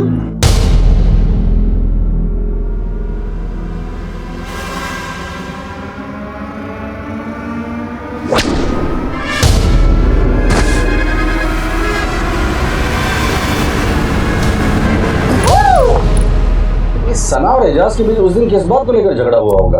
अरे ये एजाज अचानक गायब कहाँ हो गया? नेगी, ये एजाज के नर्सिंग होम में जाकर उसके और पेशेंट के बारे में पता करो, कहीं सना की तरह किसी और पेशेंट को भी इसने फेक प्रेगनेंसी का झांसा न दिया। और हाँ, इस एजाज का mobile number, debit card, credit card सब ट्रैकिंग पे डाल दो। सर, अल्लाह का कहर पड़ेगा तुम लोगों पर। अरे एक दिन भी हमारी बेटी चैन की सांस नहीं ले पाई तुम्हारे घर में, और वो तुम्हारा बेटा एजाज, उसने तो हद कर दी। मेरी बेटी के साथ कितना बड़ा खिलवाड़ किया। उसे झूठ बोला कि वो माँ बनने वाली है, और जब उसका झूठ सामने आया तो मेरी बेटी को मार ही डाला उसने। कसूर मेरे बेटों का नहीं है, तेरी बेटी का कसूर है। मनहूस थी मनहूस, क्या खुशी दे पाई मेरे बेटे को? एक बच्चा तक तो दे नहीं पाई, बात करती है। अरे उसकी वजह से तो मेरे बेटे की नौकरी चली गई, और मेरा दूसरा बेचारा पता नहीं पुलिस से डरते हुए कहाँ ठोकरे खाते फिर रहा है। पता है, इनका बेटा हमारी बेटी को मार के भागा है। अगर मुजरिम ना होता तो आज सामने खड़ा होता ना। बहुत गलत किया आप लोगों ने हमारे बच्चे के साथ, बहुत पछताओगे आप लोग। एक एक खुशी के लिए तड़पोगे तुम लोग। उस दिन से आप तड़प ही रहे हैं जिस दिन तुम्हारी बेटी का निकाह मेरे बेटे के साथ हुआ था। अरे इतना शुक्र करो कि हमने तलाक नहीं दिया अभी तक। देखो कैसी बातें करिए सलील लोग। चलो, अरे जाओ जाओ, कहाँ से उठ के चले आते हैं भिखारी लोग। सर, सना के बैंक से पता चला है उसने अगस्त में अपने 3 लाख की एफडी तोड़वाई, और वो पैसे उसने एजाज के अकाउंट में ट्रांसफर किए। उसी दिन एजाज ने 1 लाख रुपए बिरजू के अकाउंट में ट्रांसफर किए, और उसके बाद सितंबर और अक्टूबर में 50-50 हज़ार रुपए बिरजू के अकाउंट में ट्रांसफर किए गए। ये बिरजू कौन है? एजाज के नर्सिंग होम का वार्ड बॉय। Ward boy? ये तो पता नहीं साहब, और बड़ी बात हुई थी। साहब को आज सुबह से मैंने देखा नहीं है। तो वार्ड बॉय के साथ मिलकर ये एजाज क्या खेल खेल रहा है? उठाकर लेकर इस बिरजू को। सर,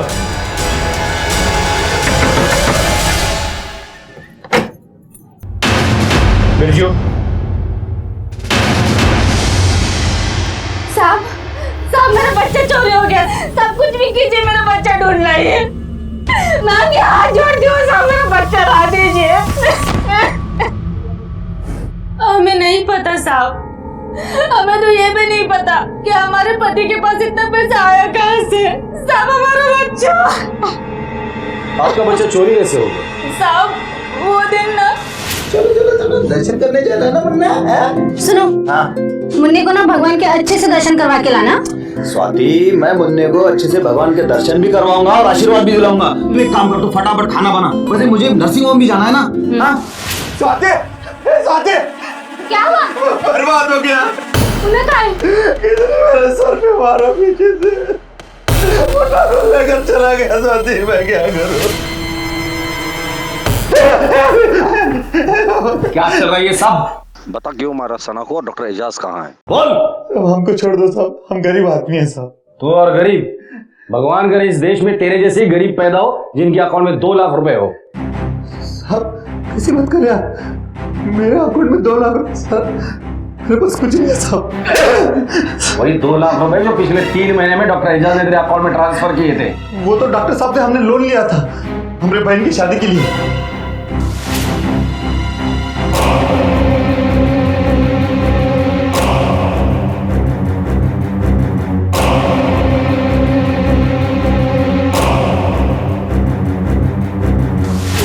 हो गई शादी? हाँ साहब हो गई। फिर ये 3 लाख रुपए तेरे पास कहाँ से आए? साहब ये पैसा मेरा नहीं है साहब, हमें नहीं मालूम साहब। ये पैसे हमें तेरे घर से मिले थे। मानो साहब, सब खाते बोलते कि हमारा पैसा नहीं है साहब, ये पैसा हमारा नहीं है। तेरे बच्चे को किसी ने किडनैप नहीं किया था बल्कि तूने बेचा था। सर कैसी बात कर रहे हैं सर आप? कोई बाप अपने बेटे को बेचेगा क्या सर? चेतन,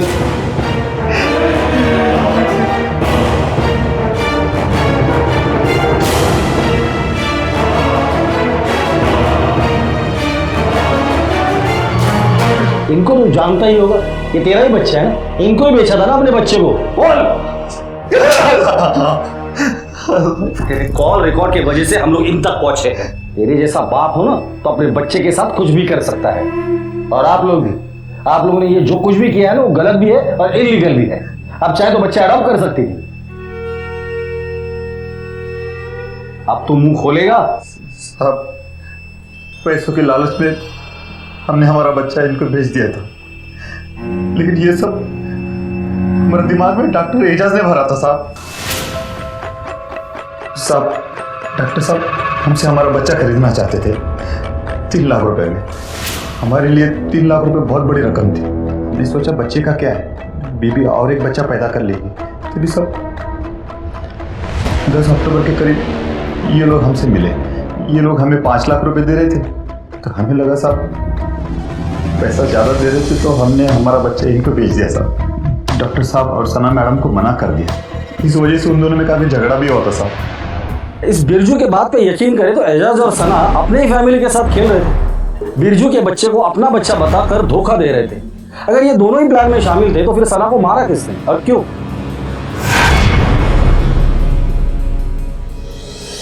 इस एजाज का मिलना बहुत जरूरी है। समझ में नहीं आ रहा ये सब करने के पीछे उसका मकसद क्या है। एजाज के जितने भी फैमिली मेंबर्स हैं सबके मोबाइल नंबर ट्रैकिंग पे डाल दो, खबरियों को काम पर लगा दो, और एजाज के मोबाइल पे या बैंक अकाउंट में कुछ भी हरकत होती है तो सबसे पहले मुझे इन्फॉर्म करो। सर हेलो सर, शिव मंदिर वाले रोड के पास एक लाश मिली है। ठीक है, हम अभी आते हैं। आइए सर, मैंने ही आपको फोन किया था। सर इस औरत का भी पेट काट के मारा गया, और अगर ये बच्चा इसी का है तो कोई प्रेग्नेंट औरतों को क्यों टारगेट कर रहा है? तेरी बहुत हो गया दरिंदगी का खेल, अब इस दरिंदे का शिकार करने का वक्त आ गया है। एक और तकरीबन 8 महीने की गर्भवती महिला कुसुम को मौत के घाट उतार दिया गया। आखिर कौन था जो गर्भवती महिलाओं को अपना निशाना बना रहा था, और इस सब के पीछे उसकी मंशा क्या थी? क्या ये सब एजाज कर रहा था? इस बेरहमी से पेट काटकर बच्चा निकालकर वो अपनी किस जहनियत का सबूत दे रहा था? सच जानने के लिए पुलिस इली चोटी का जोर लगा रही थी। सर ये केशव है, इन्होंने अपनी बीवी कुसुम की किडनैपिंग की कंप्लेंट जनकपुरी थाने में लिखवाई, लेकिन उसकी बॉडी हमारे एरिया में मिली। साहब मेरी बीवी को मार दिया साहब, मेरी बीवी को मार दिया साहब। देखिए हम लोग तहकीकात कर रहे हैं, कुछ पता चलेगा तो हम आपको बता देंगे। पोस्टमार्टम के बाद आप बॉडी लेकर जा सकते हैं। सर कहीं इन किलिंग्स में एजाज का हाथ तो नहीं?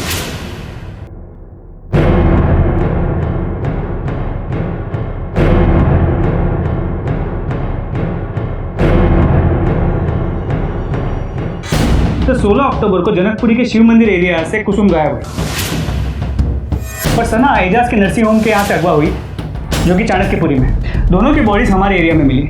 ये जो कोई भी है इसके पास 4 व्हीलर होना जरूरी है इन प्रेग्नेंट औरतों को अगवा करने के लिए। नहीं, पोस्टमार्टम रिपोर्ट के हिसाब से इन दोनों औरतों को नशे की दवा दी गई। दोनों का पेट सर्जिकल इक्विपमेंट से काटा गया था और दोनों की डिलीवरी की डेट नजदीक थी। ये बात और है कि सना प्रेग्नेंट नहीं थी, लेकिन उसने प्रेगनेंसी का दिखावा किया था। सर ये दोनों केसेस सेम, लेकिन बाकी सब कुछ अलग। डॉक्टर्स अलग, नर्सिंग होम अलग, जहाँ ये दोनों औरतें रहती हैं वो एरियाज भी अलग। हो सकता है कि अपराधी जो इन दोनों को पर्सनली जानता हो। सर्जिकल इक्विपमेंट का इस्तेमाल किया गया है। इसका मतलब कोई तो मेडिकल प्रोफेशन का आदमी इसमें इन्वॉल्व है। ये डॉक्टर एजाज अभी भी गायब है ना? जी सर। सर डॉक्टर एजाज का क्रेडिट कार्ड होटल एलाइट में सर्च किया गया है।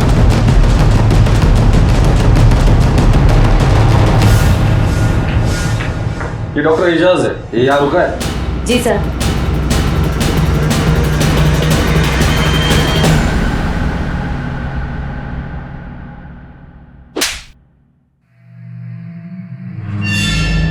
इस बार अगर झूठ बोला ना तो सारी हड्डियां तोड़ के रख दूंगा। बोल। सर सना भाभी के बार बार मिस कैरेजेस हो रहे थे और अम्मी ने उनकी जान ले रखी थी। इस बार जब सना भाभी का तीसरा महीना क्रॉस हुआ तो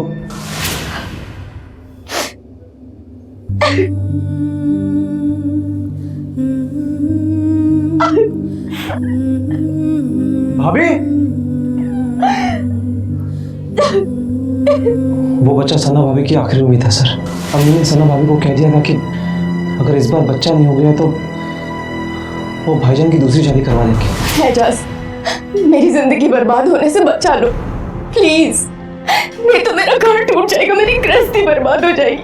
तुम प्लीज मेरी हेल्प करो, नहीं तो मैं खुद को खुद कर लूंगी।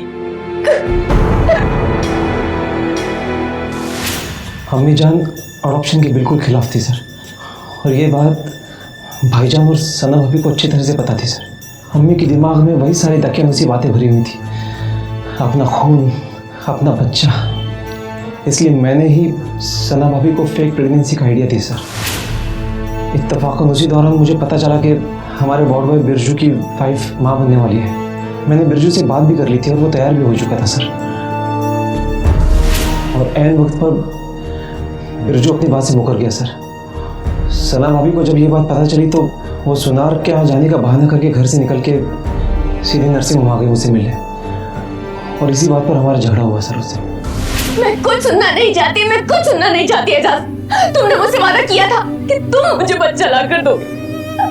मुझे कहीं से बच्चा ला के तो मुझे नहीं पता कि तुम्हारी जिम्मेदारी, तुमने वादा किया तुम्हें पूरा करना पड़ेगा। सना भाभी की बात भी सही थी सर, उनकी परेशानी सिर्फ मेरी वजह से थी। ये सब बातें तुमने पहले क्यों नहीं बताई हमें? सर एक डॉक्टर होने के नाते ऐसा कोई भी इलीगल काम करने से मेरा लाइसेंस रद्द हो सकता था सर। मैं डर गया था सर। मैं जानता हूँ मुझसे गलती हो गई सर, लेकिन मेरी नीयत गलत नहीं थी। गलत काम गलत ही होते हैं, चाहे नीयत कितनी भी अच्छी हो। इसे जानते हो? नहीं सर।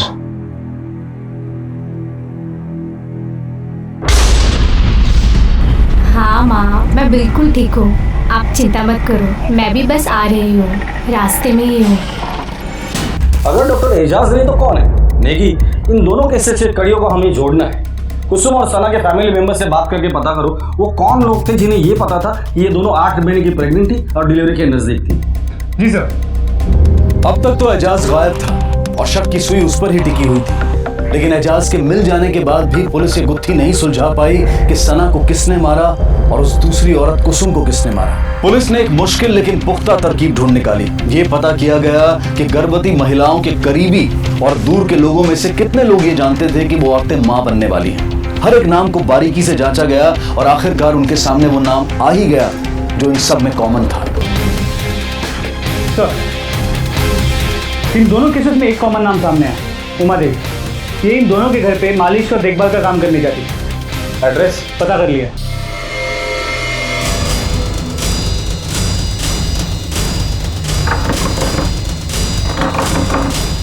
नेगी, तोड़ दो दरवाजा। सर।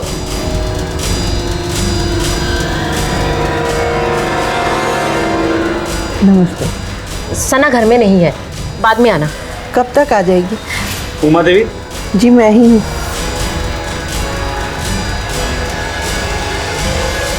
साहब आप कैसी बातें कर रहे हैं? कुसुम और सना मेरी बेटियों जैसे थी, भला मैं उनको क्यों मारूंगी? उमा जी, कुसुम और सना के गायब होने के वक्त से लेकर मौत होने तक आप कहाँ थी?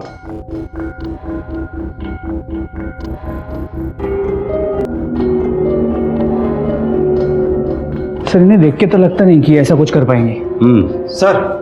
सर एक और केस आया है सेम।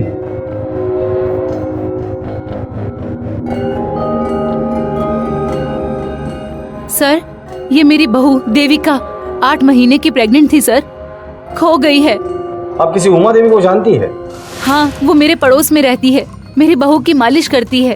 उमा जब जिन घर में मालिश के लिए जाती थी, कैसे जाती थी आप वहाँ? साहब, मेरा पोता राहुल ऑटो चलाता है, वो ही अपने ऑटो में मुझे ले जाता था। ठीक है, उसका नंबर दीजिए मुझे। देखिए सर। साहब क्या बात है, आप राहुल का नंबर क्यों पूछ रहे हैं? सर, राहुल का नंबर ट्रेस हो गया।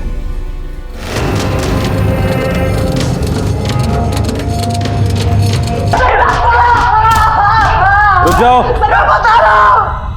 सर, ये देखिए। आपको गलत फहमी हुई है, मेरा पोता ऐसा कुछ नहीं कर सकता, वो किसी को मार नहीं सकता। सर मैं बता रहा हूँ, सर मेरी बात उठाओ इसे। सर मार क्यों रहे हैं सर? मैं आपको सब बताता हूँ सर। बोल बोल बोल। सब बताता हूँ। हाँ, मैंने ही सबको मारा है सर।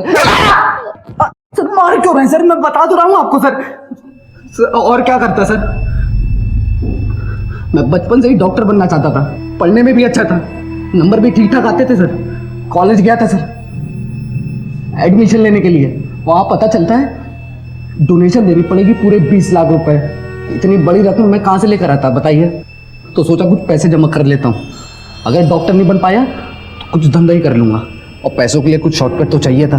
फिर मैंने ऑटो चलाना शुरू किया, और फिर ना सर मैंने एक दिन अखबार में भी पढ़ा कि बे औलाद लोग नवजात बच्चे के लिए 3-3 लाख रुपए देने को तैयार है। और सच बताऊं सर, मैंने हॉस्पिटल से भी बच्चे चुराने की सोची थी, लेकिन फिर याद आया वहाँ तो सीसीटीवी कैमराज और सिक्योरिटी भी टाइट होती है। सोचा बच्चे को रहने देता हूँ, माँ को ही उठा लेता हूँ बच्चे के साथ। और वैसे भी सर 8-9 महीने की प्रेग्नेंट औरत में जानी कितनी होती है।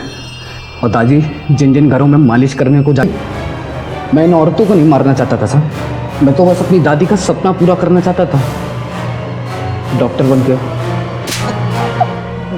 अपने दादी का सपना पूरा करने के लिए तूने 2 परिवार का सपना तोड़ दिया, उनकी खुशियां छीन ली। अब जेल में सड़कर पूरा करना अपने दादी का सपना। सर मैं तो सब बता दिया आपको, मैं कुछ नहीं छुपाया आपसे सर।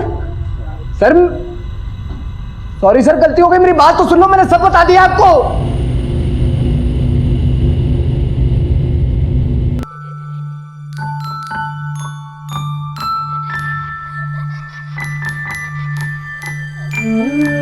चाहतों के आसमान में उड़ने में कोई बुराई नहीं है, शर्त बस इतनी है कि पैर जमीन की सच्चाई को ना छोड़ें, वरना इंसान मुंह के बल गिरता है। फरहान को ज्यादा पैसा और प्रमोशन चाहिए था, और इसी वजह से उसने अपनी बॉस नेहा के साथ संबंध बनाए। सलमा को सना से फरहान का वारिस चाहिए था, जिसके लिए डॉक्टर एजाज ने गलत रास्ता इख्तियार किया। सना को अपनी शादी को बचाने के लिए बच्चा चाहिए था, इसलिए वो एजाज की बातों में आ गई। और राहुल को डॉक्टर बनने के लिए बहुत सारा पैसा चाहिए था, जिसके लिए उसने खौफनाक जुर्म का रास्ता चुना। लेकिन इन सब की चाहतों का अंत बुरा ही हुआ।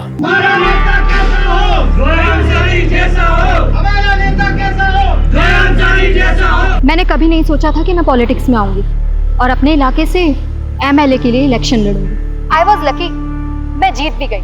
आप पॉलिटिशियन जहीर अंसारी की बेटी, और आपकी छोटी अम्मी मुमताज अंसारी भी पॉलिटिशियन है, और अब आप उनकी पार्टी ही नहीं, आपकी छोटी अम्मी मुमताज अंसारी के खिलाफ निर्दलीय खड़ी। मुझे पूरा यकीन है जनता मेरी छोटी अम्मी को नहीं, मुझे एमएलए बनाएगी।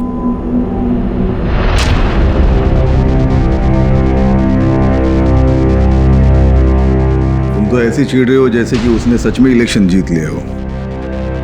वो जहीर अंसारी से नहीं, मुमताज अंसारी से इलेक्शन लड़ रही है। एक बार को वो आपको हरा देती, लेकिन मुझसे कभी नहीं जीत पाएगी।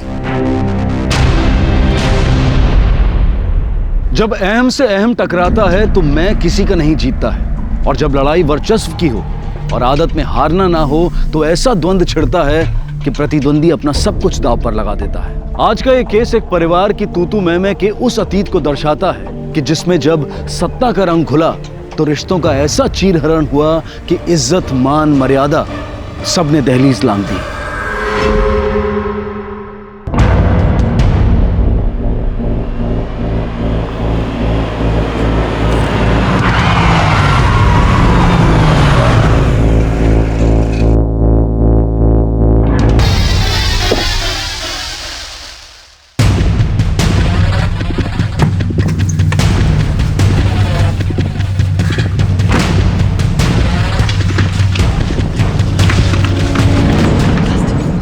एजाज जी, अब पार्टी में आपका कद आपके पति से भी ऊंचा हो गया है। पार्टी ने उनका पत्ता साफ करके आपको टिकट दिया है। इसे आपकी राजनीतिक उपलब्धि समझे या पति पत्नी के बीच की तकरार का संकेत? पति पत्नी के रिश्ते को राजनीतिक रंग मत दीजिए। लेकिन आपकी बेटी जोया, वो तो आपके खिलाफ निर्दलीय ही खड़ी हो गई। जोया और मैं सिर्फ विचार विरोधी हैं, एक दूसरे के दुश्मन नहीं।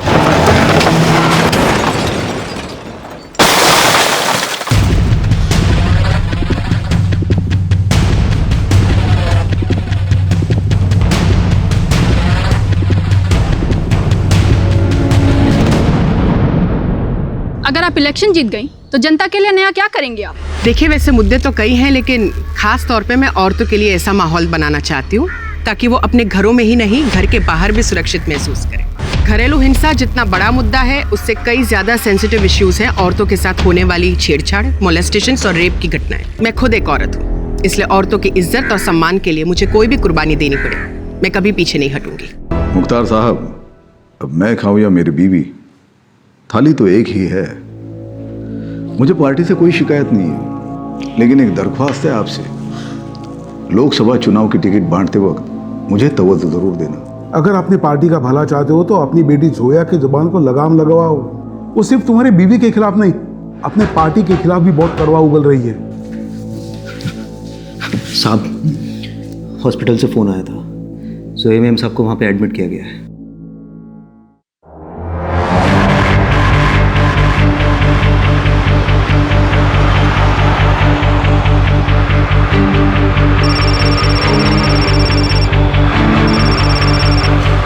जैन सर।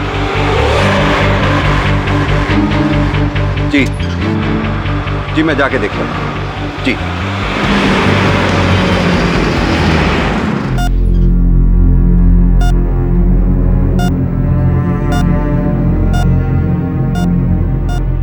जोया, क्या हुआ बेटा? तुम कुछ बोलती क्यों नहीं?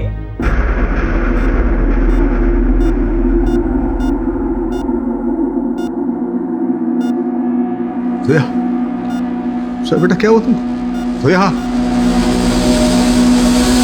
अगर एक आगामी चुनाव कैंडिडेट के साथ ऐसा हादसा हो सकता है तो एक आम महिला खुद को कैसे सुरक्षित समझे? इस हादसे को पुलिस डिपार्टमेंट की नाकामी समझा जाए। पुलिस जोया अंसारी को लेकर कोई भी बयान देने से बच रही है। हालांकि कोई भी ऑफिशियल स्टेटमेंट अभी तक सामने नहीं आया है, लेकिन सूत्रों के हवाले से पता चल रहा है जोया अंसारी का गैंगरेप हुआ है। गैंगरेप? Yes sir. सर, हमने डीएनए सैंपल विक्टिम के कपड़े और बाकी सब कुछ एग्जामिन के लिए भेज दिया है। जैसे ही रिपोर्ट आएगी सब कुछ क्लियर हो जाएगा। क्या हम जोया से बात कर सकते हैं? सर, वो बेहद सदमे में है, कुछ बोल नहीं पा रही। मैं बोल रही हूँ ना, कोई रेप वेप नहीं हुआ इसका। मुझसे इलेक्शन जीतने के लिए जनता की झूठी हमदर्दी हासिल करना चाहती है, इसलिए नाटक कर रही है। क्या कहा तूने? हाँ, शर्म नहीं आती तुझे? मेरी बेटी के लिए इतना गंदा बोलेगी? अरे माना ये तेरी अपनी नहीं है, लेकिन इसका बाप तेरा भी तो पति है ना। बीवी तो आप भी है इनकी, लेकिन आपकी बेटी नीचता में आपसे भी ऊपर है। नीच तो तू है, पेट में बच्चा डाल के रखेल से बीवी बन गई। अगर मेरी बेटी के खिलाफ एक शब्द भी और बोला ना तो तेरा वो हाल करूंगी कि जनता वोट नहीं देगी, पत्थर बरसाएगी। वोट बैंक तो आपकी बेटी का भी नहीं बढ़ने वाला। वो तो हम देख ही लेंगे। बस करो, बस करो। क्या बेटी सदमे में हो, तुम्हें वोट की पड़ी है?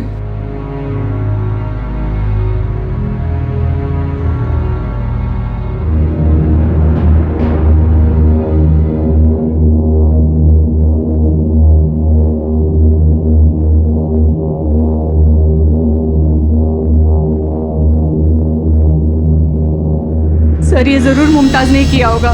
वो मेरी बेटी से नफरत करती है, और जब से जोया उसके खिलाफ इलेक्शन में खड़ी हुई है तब से तो वो उसे अपना दुश्मन ही मानने लगी है। लेकिन मुमताज तो आपके पति की दूसरी बीवी है, रिश्ते में तो वो भी जोया की माँ हुई। सत्ता के लिए तो लोग अपना जिस्म भी बेच देते हैं सर, फिर रिश्तों का क्या मोल है? नहीं सर, मेरी पहली बीवी नूरी जरा ज्यादा ही जज्बाती है।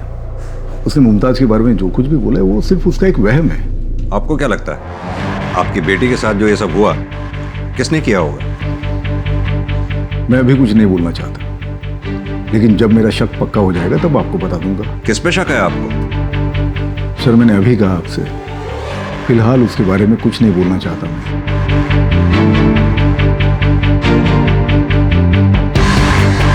सर, हमें नहीं पता जोया के साथ किसने क्या किया, हमें तो वो बेहोशी की हालत में मिली। सर ये जगह उसी इलाके में आती है जहाँ से जोया और मुमताज चुनाव लड़ रहे हैं। यहाँ आसपास छोटे छोटे गांव हैं जहाँ मुमताज ने कल एक रैली निकाली थी। वहीं पर जोया का प्रचार करने का तरीका बड़ा सिंपल है। वो अपने समर्थकों के साथ पैदल लोगों के घर घर जाकर वोट मांगती है। ये बात उसके समर्थकों ने हमें खुद बताई। सर जोया दोपहर 1 बजे तक कनुआ गाँव में प्रचार कर रही थी और फिर अचानक अपनी गाड़ी में बैठकर कहीं पर निकल गई। कहाँ गई, क्यों गई, ये बात उसके समर्थकों को भी नहीं पता। आसपास के इलाके से कुछ मिला क्या? सर अभी तक तो नहीं, हमारी एक टीम सर्च कर रही है। जिस जगह जोया बेहोशी की हालत में मिली थी, पुलिस ने वहां से कनुआ गांव जाने वाले हर रास्ते को सर्च करना शुरू किया और जो मंजर सामने आया वो यही बयां कर रहा था कि जोया एक बहुत बुरे हादसे का शिकार हुई थी। क्या गाड़ी के अंदर चेक करो। सर। पटेल, आसपास का एरिया अच्छी तरह से छान मारो। सर।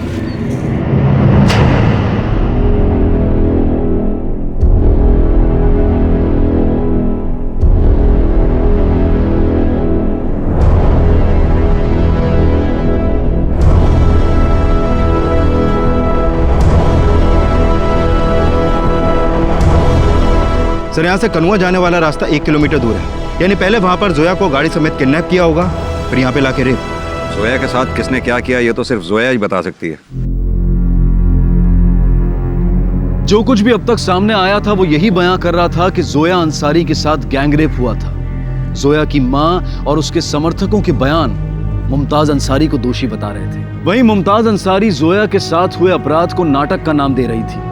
लेकिन वो कौन था जिस पर जोया के पिता जहीर अंसारी को शक था, और क्या वजह थी कि वो उस शख्स का नाम पुलिस को नहीं बताना चाहते थे? कहीं ऐसा तो नहीं जहीर को मुमताज पे शक है और वो मुमताज के खिलाफ इसलिए न बोला हो क्योंकि मुमताज उसी की पार्टी में है। पार्टी और बीवी की छवि खराब ना हो इसलिए उसने चुप्पी साध ली हो। सर ये तो साफ है कि सिर्फ जोया ही मुमताज को चुनाव में हरा सकती है, लेकिन परिणाम मुमताज का भी कम भारी नहीं। अगर फिर भी मुमताज को इनसिक्योरिटी थी तो वो जोया का रेप क्यों करवाएगी? इससे तो उसकी छवि पे ही दाग लगेगा। अगर ये काम मुमताज ने करवाया भी है तो पता ये लगाना है कि वो ये काम किससे करवा सकती है, और ये भी पता करने की कोशिश करो कि चुनाव प्रचार के बाद जोया कहाँ के लिए अकेले निकली थी। सर जोया के समर्थकों के बयान के मुताबिक जोया 1 बजे कनुआ गांव से निकली थी और जोया के फोन की कॉल हिस्ट्री में उसको आखिरी कॉल 1:15 बजे आदिल अंसारी का आया था।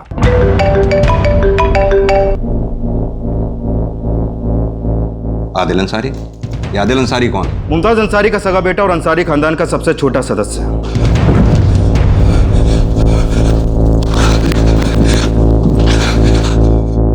रुक रुक रुक, मुझे जोया बाजी से मिलना है।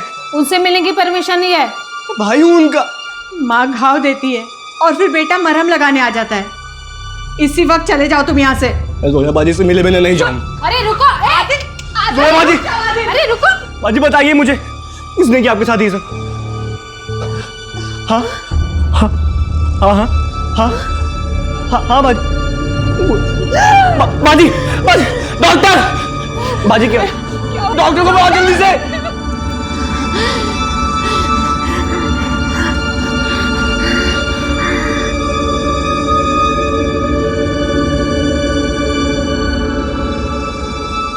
तुम्हारा नाम आदिल अंसारी है? जी। एसपी साहब तुमसे बात करना चाहते हो। और मैंने आपसे कहा ना, मेरी जोया बाजी से फोन पर बात जरूर हुई थी, लेकिन मैंने उन्हें कहीं मिलने बुलाया नहीं था। अच्छी तरह से याद करो, जरूर तुम्हारी अम्मी ने तुम्हें जोया बाजी को फोन करके कहीं बुलाने के लिए कहा होगा। और अम्मी फोन करने को क्यों कहेंगी?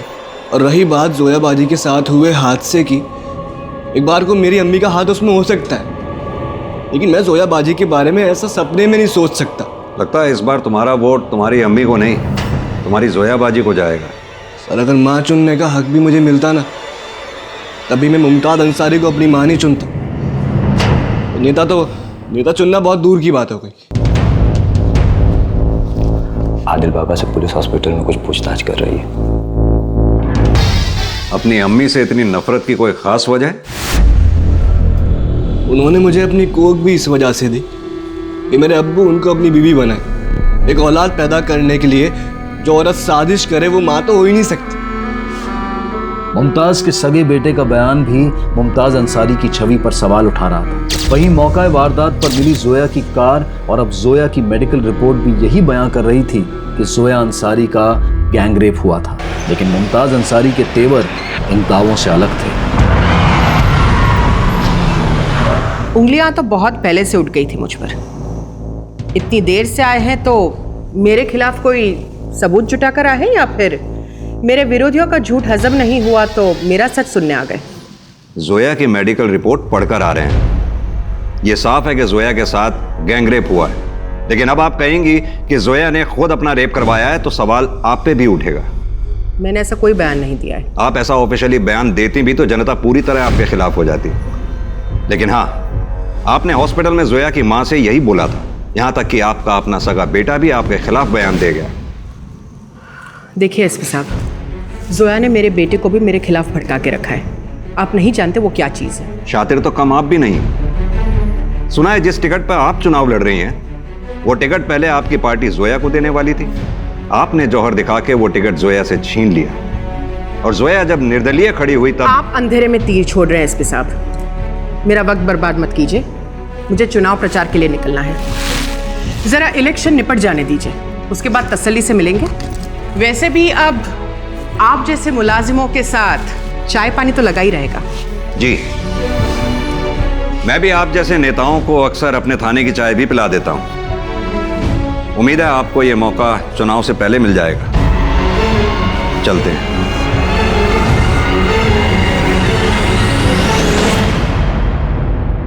पुलिस अब अंसारी खानदान का इतिहास खंगाल रही थी और घर की चार दीवारी के राज पुलिस की चर्चा का विषय बन गए थे। सर, जहीर की दो बीवियों नूरी और मुमताज ये आपस में कभी नहीं बनी, लेकिन जहीर अपनी पहली बीवी नूरी को बहुत लकी मानता है, इसलिए उसने अपनी कंपनी का नाम नूर टेक्सटाइल और बंगलों का नाम नूर महल अपनी पहली बीवी नूरी के नाम पे रखा। सर, 20 साल पहले जहीर अहदे अमन पार्टी से विधायक बना। तब मुमताज उसी पार्टी में एक मामूली सी कार्यकर्ता थी। पार्टी के पुराने लोगों ने बताया कि मुमताज ने जहीर को सीडी की तरह इस्तेमाल किया और उससे शादी करने के लिए ऐसा जाल बिछाया कि वो प्रेग्नेंट हो गई। फिर जहीर ने अपनी इज्जत बचाने के लिए मुमताज से दूसरी शादी की। पहले अम्मी ने जो किया सो किया, लेकिन इस बार जो उन्होंने किया इसके बाद मैं उनसे बचा कुचा रिश्ता भी खत्म कर दूंगा। मैं सोच लिया कि मैं अम्मी को बाद में बात करता हूँ। किससे बात कर रहे थे? मेरे दुश्मन भी तुझे अपने लगते हैं। उनको मैं अपना मानता हूँ, आपको तो वो दुश्मनी दिखेंगे ना। तू अपनी अम्मी को छोड़ के गैरों पे यकीन कर रहा है? अफसोस तो इसी बात का है कि आप मेरी अम्मी हो और ये अफसोस मेरी जिंदगी भर रहेगा।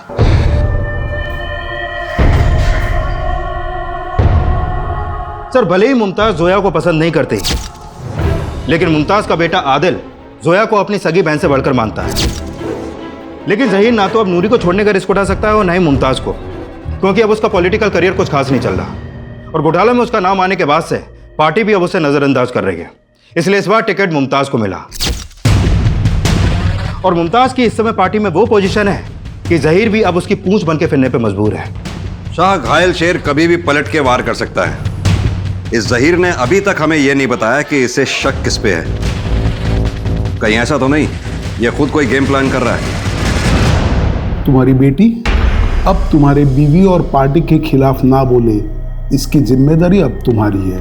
मेरी बात मानिए, मेरी बीवी का नाम वापस लेके उसकी जगह मुझे खड़ा कर दीजिए। मेरी बेटी मेरी बीवी के खिलाफ, मेरी बीवी की जगह पे अपने बाप को देखेगी तो पार्टी के खिलाफ कुछ नहीं बोलेगी। अगर तुम्हारी बेटी ने पार्टी के खिलाफ भी बोला तो भी ये चुनाव तुम्हारी बीवी ही लड़ेगी, क्योंकि जोया के कहने से अगर हमने मुमताज का टिकट वापस ले लिया तो जनता को उसका बोला ही सच लगेगा। इसलिए जितना बोला है उतना ही करो। शाह, इस केस की दिशा अब जोया का बयान ही तय करेगा। यह भी हो सकता है कि मुमताज या उसकी पार्टी जहीर के जरिए जोया को उनके खिलाफ बयान ना देने के लिए धमकाए। यह जोया की निगरानी कड़ी कर दो, क्योंकि जोया का बयान इस चुनाव का समीकरण बदल सकता है। जोया आप सच बोले, इस बात की जिम्मेदारी भी हमारी है। पुलिस ने अब जोया की निगरानी कड़ी कर दी थी। बस इंतजार था जोया के बयान का, जो इस केस को एक नई भूल भुलैया में उलझाने वाला था। जोया, आपके समर्थकों ने बताया कि आप उनके साथ चुनाव प्रचार कर रही थी और अकेले कहीं निकल गई। ऐसी क्या इमरजेंसी थी? कहां के लिए निकली थी आप पे चुप रहने के लिए कोई किसी तरह का दबाव तो नहीं बना रहा ना? कहीं ऐसा तो नहीं आप चुनाव ही नहीं लड़ेंगी? जो खुद से हार गई हो वो जनता के लिए चुनाव क्या लड़ेगी? आपने हार स्वीकार कर ली या चुप रह के जीतने की रणनीति बना रही हैं? मैं कोई रणनीति नहीं बना रही हूँ। तो फिर आप बोलती क्यों नहीं कि आपके साथ ये क्या हुआ, किसने किया? मैं नहीं जानती वो कौन थे।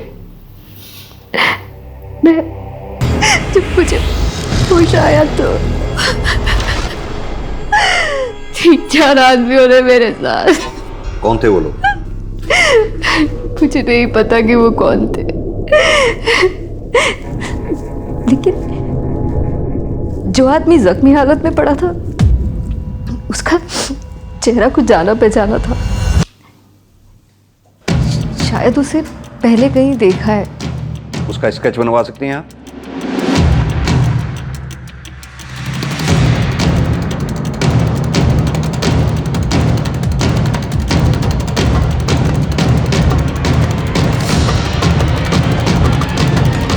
सर ये स्केच तो होशियार सिंह का है, मुमताज का बॉडीगार्ड।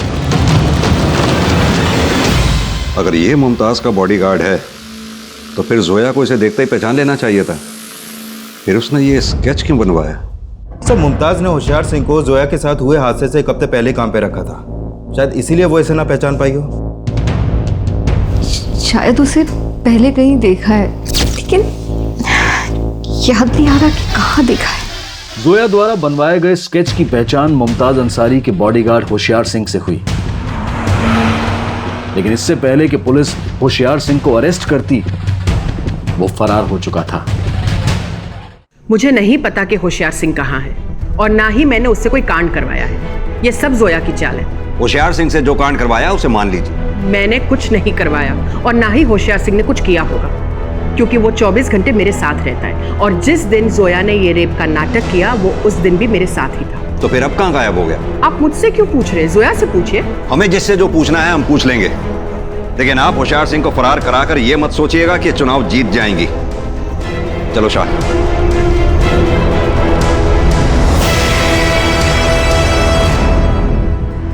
सर होशियार सिंह आनंद का रहने वाला है, लेकिन अभी तक अपने गांव नहीं पहुंचा। इस होशियार सिंह के कॉल रिकॉर्ड्स निकलवाओ। जिनके साथ भी उसने मिलकर ये कांड किया है, हो सकता है उनको कोई क्लू मिले। आनंद, भरूच और आसपास के शहरों में भी होशियार सिंह के फोटो सर्कुलेट करवाओ। कैसे भी हो इस होशियार सिंह को ढूंढने की कोशिश करो। सर।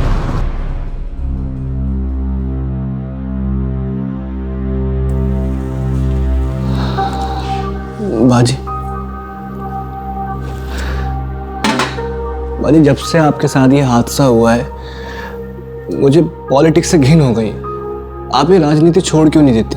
अगर आपको कुछ हो गया तो मैं बहुत अकेला पड़ जाऊंगा। तुम सही कह रहे हो आदिल। तुम जैसों की राजनीति में कोई जगह नहीं है। तुम जैसों ने ही राजनीति को गंदा करके रखा है। लेकिन बेटा इसने तो कसम खा रखी है ना, चाहे कपड़े उतारने पड़े या इज्जत बेचनी पड़े, तुम 10 से मस नहीं होगी। आपने कभी अपने गिरेबान में झांका है? पहले अपने गिरेबान में झांके, बाद में बाजी को बोलेगा आप। रहने दो आदिल, इनसे बहस करके कोई फायदा नहीं। ये तो हॉस्पिटल भी इसीलिए आई है ताकि जनता की सिंपैथी मिल जाए। इन जैसे लोगों के लिए ही तो मैंने राजनीति ज्वाइन करी थी, चाहे मुझे कुर्बानी क्यों ना होना पड़े, पर मरते दम तक 10 से मस नहीं होंगी। तुम चाहे जो कर लो, लेकिन तुम्हें जीतने नहीं दूंगी। मेरा बेटा मुझसे छीन लिया है, कुर्सी छीन नहीं पाओगी तुम।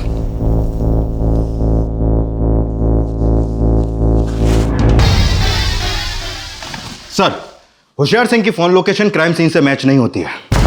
जब क्राइम इतनी प्लानिंग के साथ किया गया हो तो वो अपना फोन क्राइम स्पॉट पर क्यों लेकर जाएगा? सर होशियार सिंह के कॉल रिकॉर्ड में ज्यादा फोन नंबर भी नहीं है और ये पता चला है कि होशियार सिंह जहीर अंसारी के ड्राइवर जमील कुरैशी के ही गांव का है और उसी ने उसे काम पे लगवाया था। और जब मेरी जमील कुरैशी से बात हुई तो वो बोला, साहब मैं तो खुद हैरान हूँ कि मेरे गांव वाले ने ये कांड किया, लेकिन साहब उसने किसी मजबूरी में किया होगा। वो ऐसा आदमी नहीं था। मजबूरी? कैसी मजबूरी? साहब उसकी माँ को कैंसर है, उसे पैसों की बहुत ज़रूरत थी। सर मैंने पता किया है कि होशियार सिंह की माँ को वाकई में कैंसर। यानी कि जमील को होशियार सिंह की मजबूरी मालूम थी। कहीं ऐसा तो नहीं है जमील भी इस प्लानिंग में शामिल हो? सर जिस दिन जोया का रेप हुआ उस दिन जमील पूरा टाइम जहीर के साथ था और ये जमील अंसारी खानदान का पुराना वफादार है। पहले जमील के फादर भी जहीर के ड्राइवर थे, लेकिन 15 साल पहले उनका इंतकाल होने के बाद जहीर ने जमील और उसकी बहन को सहारा दिया। बहन कौन? रेशमा कुरैशी, जहीर के घर में खाना बनाती है। अगर जमील जहीर का वफादार है तो हो सकता है मुमताज ने होशियार सिंह को जहीर के कहने पे रखा हो। कहीं ऐसा तो नहीं मुमताज के साथ साथ जहीर अपनी पहली बीवी नूरी की बेटी जोया के खिलाफ है? क्योंकि मुमताज और जहीर एक ही पॉलिटिकल पार्टी के हैं और जोया उनकी विरुद्ध। बात नहीं कर पाया अब तक, लेकिन उसने डायरेक्टली मुमताज का नाम नहीं लिया है, उसने होशियार सिंह का नाम लिया है। इससे यह साबित नहीं होता कि मुमताज ही असली रेपिस्ट। सॉरी, मेरा मतलब। आपका मतलब मैं बहुत अच्छे से समझती हूँ। अपनी बेटी के साथ मिलकर गेम कर रहे हो ना? बस करो मुमताज, मैं तुम्हारा शोहर बाद में और पार्टी का लीडर पहले हूँ। मैं भी आपको। बस, तुम दोनों के झगड़े में पार्टी की इमेज मत खराब करो। मुझे अपनी इमेज की चिंता नहीं है सर, लेकिन पार्टी की इमेज मैं नहीं, ये खराब कर रहे हैं। मैं नहीं, तुम खराब कर रही हो। जहीर, तुम्हारी रग रग से मैं अच्छी तरह से वाकिफ हूँ। कुर्सी का सपना छोड़ दो और अपनी बची कुछ इज्जत बचाने पर जोर दो, वरना तुम्हारी बीवी और पार्टी दोनों इस तरह लात मारेंगे कि गली का कुत्ता भी नहीं पूछेगा।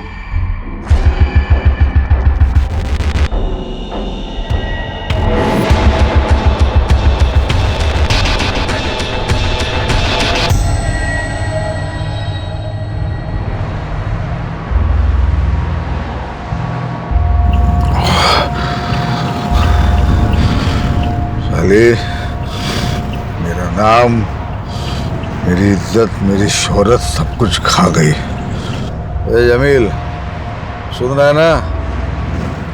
मुमताज को खत्म करना है। साहब, आप अभी होश में नहीं है, हम सुबह बात करेंगे। कल सुबह का सूरज देखना नहीं चाहिए उसने, आज रात को ही खत्म कर दे। जवाब क्यों नहीं दे रहे हैं? बोल। साहब, आपको चढ़ गई है, हम सुबह बात करेंगे ना। मुझसे जबान लड़ा था? हाँ, मुझसे जबान लड़ा। गाड़ी रोक, गाड़ी रोक। मेरे से जबान लड़ा थे? हाँ, चल आजा बाहर, आजा।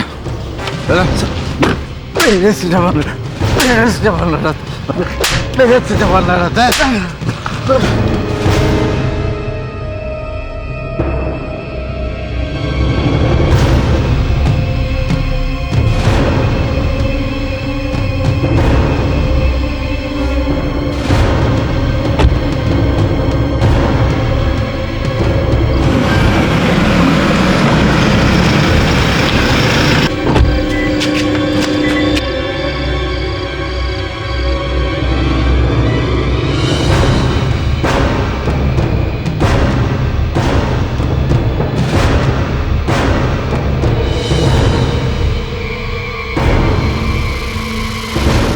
क्या हुआ?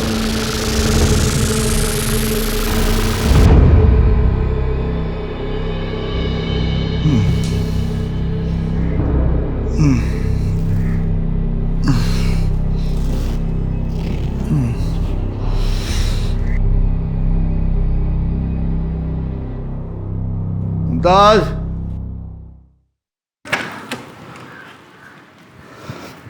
मुमताज, मुमताज।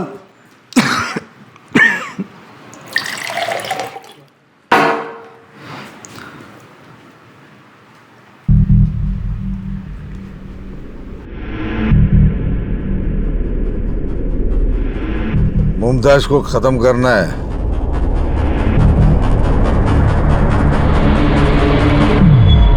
आप जिस नंबर को डायल कर रहे हैं वो इस समय स्विच्ड ऑफ है।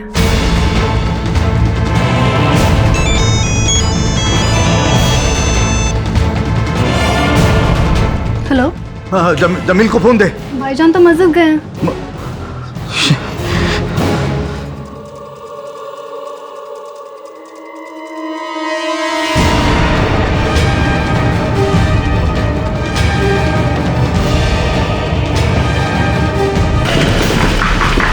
आदिल, डॉक्टर, डॉक्टर, क्या हुआ? डॉक्टर, मेरे बेटे को करंट लगा।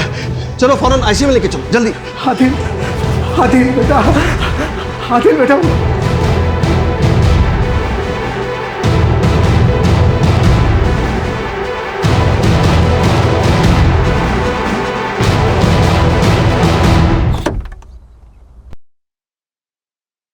I'm sorry, he's no more.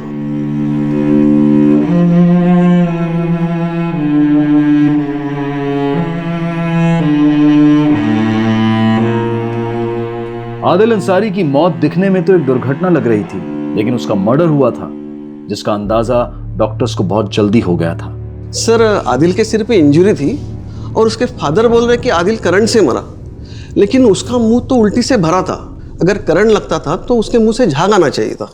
ये उल्टी के चांसेस तो हेड इंजरी में ही होते हैं। सर, एक्सीडेंटल डेथ को अब बेकार में मर्डर केस बना रहे हैं। आदिल की बॉडी पोस्टमार्टम के लिए भेज दी गई है। रिपोर्ट आते ही पता चल जाएगा उसकी डेथ एक्सीडेंटल है या मर्डर। तब तक जो कहानी सुनानी है सुना लो, हम सुन लेंगे।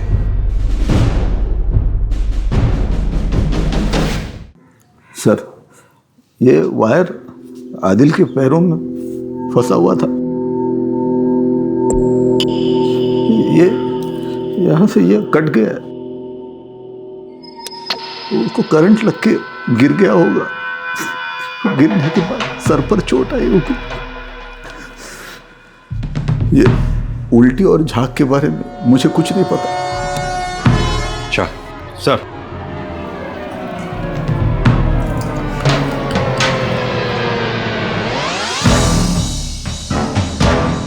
सर, मैं सुबह 7 बजे ही अपने प्रचार के लिए निकल गई थी।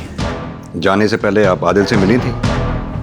जी नहीं, वो सुबह 8-9 बजे तक सोता है और जब मैं निकली तब जहीर जी भी सो रहे थे। साहब, हम तो कभी भी मुमताज़ के फ्लोर पे रुकते ही नहीं थे, और वैसे भी आज जोया को यहाँ हॉस्पिटल से छुट्टी मिलने वाली थी, तो मैं तो इसे लेने सुबह ही यहाँ चली आई थी।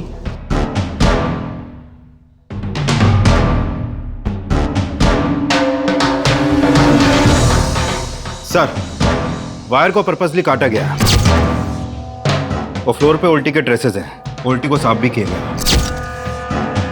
घर के सर्वेंट्स को बुलवाओ। सर, मैं 10 बजे खाना बनाने आती हूँ। जब मैं आई तो घर पर कोई भी नहीं था। सर, मैं फर्स्ट फ्लोर पर सफाई कर रही थी, तभी मैंने बड़े साहब की आवाज़ सुनी। मैं नीचे आई तो मैंने देखा बड़े साहब आदिल बाबा को लेकर अस्पताल जा रहे हैं। आपने जब आदिल की लाश देखी तो घर पे आपके अलावा और कौन फैमिली मेंबर था? जी कोई नहीं। तो फिर आपने उल्टी खुद साफ की या किसी सर्वेंट से करवाई? सर, वहाँ उल्टी थी ही नहीं। उल्टी ही नहीं, वायर भी पर्पसली काटी गई थी। आप कहना क्या चाहते हैं? मैंने अपने बेटे को मारा? मारा नहीं तो उसकी डेथ को एक्सीडेंटल डेथ क्यों बता रहे थे? सर, वो एक्सीडेंटल डेथ ही है। एक्सीडेंटल डेथ है तो आदिल की उल्टी किसने साफ की? पुलिस अभी जोया अंसारी का केस सॉल्व भी नहीं कर पाई थी कि आदिल अंसारी की रहस्यमयी मौत का केस सामने आया। एक तरफ पुलिस आदिल की हत्या की पहेली सुलझाने की कोशिश कर रही थी, वहीं जोया के रेप केस के सस्पेक्ट होशियार सिंह का गायब होना अभी तक रहस्य बना हुआ था। लेकिन आदिल की हत्या से जुड़े कुछ नए समीकरण सामने आए। सर, आदिल की पोस्टमार्टम रिपोर्ट के मुताबिक उसकी मौत सर पे चोट लगने से हुई। हत्या का समय सुबह 8 से 10 बजे के बीच। सर, मैंने पता किया, आदिल की हत्या की पिछली रात जहीर देर रात को नशे की हालत में घर पहुंचा था। जहीर को उसका ड्राइवर जमील अपने कंधे पर उठाकर घर के अंदर ले गया और जमील अगली सुबह तक वहीं था। जमील को जहीर के दूध वाले ने सुबह गाड़ी में सोते हुए देखा था। साहब, मैं बहुत थक गया था, घर जाने की बिल्कुल हिम्मत नहीं थी, इसलिए मैं गाड़ी में सो गया था। और सुबह उठकर आदिल का कत्ल करके घर चला गया। साहब, आप बिना वजह मुझ पर शक कर रहे हैं। ये चोट कैसे लगी? आदिल से हाथापाई हुई थी? अब जहीर साहब ने मारा था, लेकिन छोटे मालिक से कोई हाथापाई नहीं हुई थी। जहीर ने क्यों मारा था तुझे? साहब, वो बिना वजह भी मार देते हैं। और ये सिलसिला तेरे से बर्दाश्त नहीं हुआ, इसलिए तूने जहीर के बेटे आदिल का कत्ल करके जहीर को फंसाने के लिए उस पर इल्जाम लगा दिया। नहीं साहब, मैंने नहीं मारा। लगता है तू ऐसे सच नहीं उगलेगा। सर, आप मेरा यकीन कीजिए, मैंने नहीं मारा। तो फिर किसने मारा? साहब, मैंने नहीं, जहीर साहब ने मारा होगा। तू खुद को बचाने के लिए तो जहीर को नहीं फंसा रहा। साहब, उनके सर पे हमेशा खून सवार रहता था। उन्होंने मुझसे बोला कि मैं मुमताज मैडम को जान से मार दूं। जब मैंने मना किया तो उन्होंने मुझे मारा। धीरे धीरे सच बोल रहा है या सोच सोच के झूठ बोल रहा है? साहब, मैं झूठ क्यों बोलूंगा? उन्होंने सच में मुझसे मुमताज मैडम को जान से मारने के लिए बोला था। वो जरूर मुमताज ने उसे भड़काया होगा। यानी तुम मानते हो कि तुम अपनी बीवी मुमताज से नफरत करते हो? मुमताज से नफरत करता हूं मैं, लेकिन अपने बेटे से नहीं। यानी कि तुमने जमील को मुमताज को मारने के लिए बोला था? नशे में बोला था, लेकिन उस नमक हराम ने मुमताज को यह बात जाके बोल दी और मुमताज ने मेरे बेटे को मारकर मुझे ही फंसाया। वो चालक है। वो जितना मुझसे नफरत करती थी उसे कई गुना ज्यादा मेरे बेटे से नफरत करती थी। जोया का रेप भी उसी ने करवाया है। होशियार सिंह को भी उसी ने गायब करवाया है। इतना सब कुछ जानते हो तो हमें पहले क्यों नहीं बताया? पहले मुझे सिर्फ शक था, लेकिन होशियार सिंह के गायब होने के बाद मेरा शक यकीन में बदल गया। पर इससे पहले कि मैं आपको आके कुछ बोलता, मेरे बेटे को मारकर उसने मुझे फंसाया, अपनी चाल चल दी। मैं मानती हूँ सर कि आदिल की मुझसे बनती नहीं थी, पर मैं उसकी माँ हूँ। जहीर भी तो उसका बाप ही है। पर जहीर जी के सगे वाले मुझे अपना दुश्मन मानते हैं। हो सकता है कि उनके कहने पर जहीर जी बहक गए हो। पर आपके बेटे को तो आपके दुश्मन ही सगे लगते थे। उसके पीछे भी जोया और उसकी माँ का हाथ था। उन्होंने मेरे बेटे को मेरे खिलाफ भड़का दिया था। पिछले 1 साल तक मेरे और आदिल के बीच में कोई झगड़ा नहीं था, लेकिन जब से उन्होंने वो नौकरानी को उसके पीछे लगाया, तब से आदिल मेरे खिलाफ हो गया था। नौकरानी कौन? सर, रेशमा। आदिल को गलतफहमी थी कि रेशमा उससे प्यार करती है। जोया ने ही रेशमा को आदिल को फंसाने के लिए कहा था। हो सकता है कि आदिल को उनका सच पता चल गया हो और उन्होंने मेरे बेटे को खत्म कर दिया। मैं मानती हूँ कि मैं आदिल से प्यार करती थी, लेकिन किसी के बहकावे में आके मैंने उनसे प्यार नहीं किया। आदिल की अम्मी बहुत बुरी है साहब। आदिल की मौत के बाद उन्होंने मुझे पैसे देके कहा कि मैं आपसे बोल दूं कि जोया मैडम ने मुझे आदिल को फंसाने के लिए कहा। यानी कि तुमने उनसे पैसे भी ले लिए और उनकी हकीकत भी हमें बता दी। ज़बरदस्ती दी उन्होंने और धमकी दी कि अगर मैंने उनकी बात नहीं मानी तो वो जोया मैडम की तरह मेरा भी रेप करवा देंगे। सर, जिस मोब पे आदिल की उल्टी के ड्रेसेस मिले थे, उसके हैंडल पे मुमताज के फिंगरप्रिंट मिले हैं। मतलब वो वोमिट मुमताज ने साफ की और उसकी एलिबाई कंफर्म करने के लिए उसके ड्राइवर और कार्यकर्ताओं ने झूठे बयान दिए। आखिरकार जो एविडेंस पुलिस को मिले वो आदिल अंसारी की हत्या का आरोपी उसकी मां मुमताज अंसारी को बना रहे थे। वहीं मुमताज अंसारी के ड्राइवर और कार्यकर्ताओं का झूठ भी पकड़ा जा चुका था और अब उनसे होशियार के गायब होने का राज उगलवाया जा रहा बॉस, साहब मैं मानता हूँ कि मुमताज मैडम के कहने पे मैंने झूठ बोला, लेकिन मुझे नहीं पता कि होशियार सिंह कहाँ है। उन्होंने जो है कर रेप कराया है, ये भी मैं नहीं जानता। कितनी बार बोलूं, मैंने जोया का रेप नहीं करवाया। अब तुम ये भी कहोगे कि अपने बेटे आदिल का मर्डर भी तुमने नहीं किया।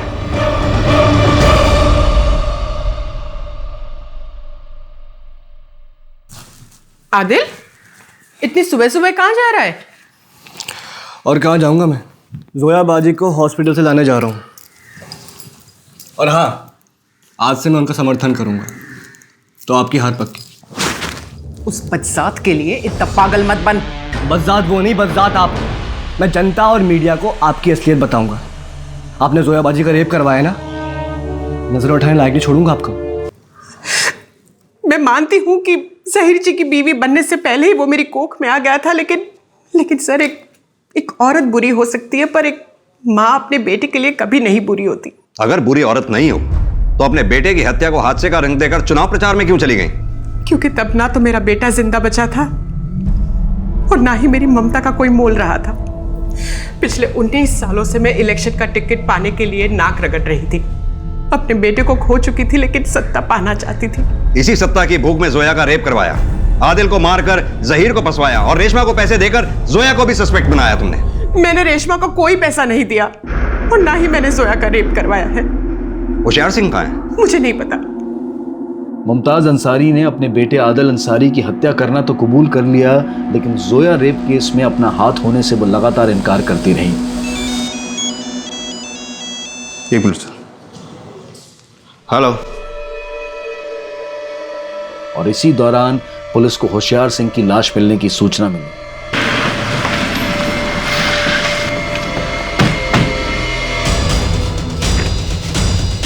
जब रेशमा कुरैशी से सवाल जवाब किए गए तो आखिरकार उसने माना कि उसने पुलिस को पहले झूठा बयान दिया। किसने कहा था तुम्हें हमसे झूठ बोलने के लिए? बोलो। जमील भाईजान ने कहा था आपसे वो सब कहने के लिए। जमील ने? क्यों? ये सब मुझे नहीं पता साहब। शायद उनको जहीर साहब ने कहा होगा। रेशमा कुरैशी को तलब करने से पहले ही पुलिस को पता लग चुका था कि अब जमील कुरैशी भी फरार हो गया था। सर, जमील का फोन पिछले 4 घंटे से बंद है और आखिरी कॉल उसने जहीर को की थी। इस जहीर को लेके आओ। सर, पार्टी ने टिकट नहीं दिया अपनी बीवी मुमताज से जलन निकालने के लिए अपनी बेटी जोया का रेप कराया, रेपिस्ट को मारा और अब जमील को गायब कर दिया। मैंने कुछ नहीं किया। जमील और रेशमा मिलके किसी बात का बदला ले रहे हैं हमारे खानदान से। तुम बहन भाइयों को पकड़िए, उनको तोड़िए, सच क्या है अपने आप बाहर आ जाएगा। शाह बोल। जहीर अंसारी अपने बयान से जोया रेप केस को एक नया एंगल देने की कोशिश कर रहा था। वहीं पुलिस एक तरफ रेशमा से भी लगातार पूछताछ कर रही थी और जमील की तलाश भी जारी थी। और इन सब के बीच जोया अंसारी ने फिर से अपना चुनाव प्रचार शुरू कर दिया था।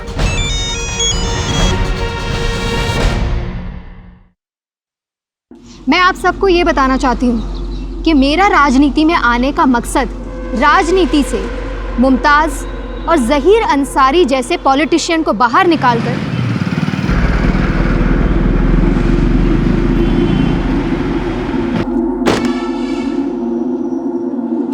जोया, तुम्हें हमारे साथ चलना होगा।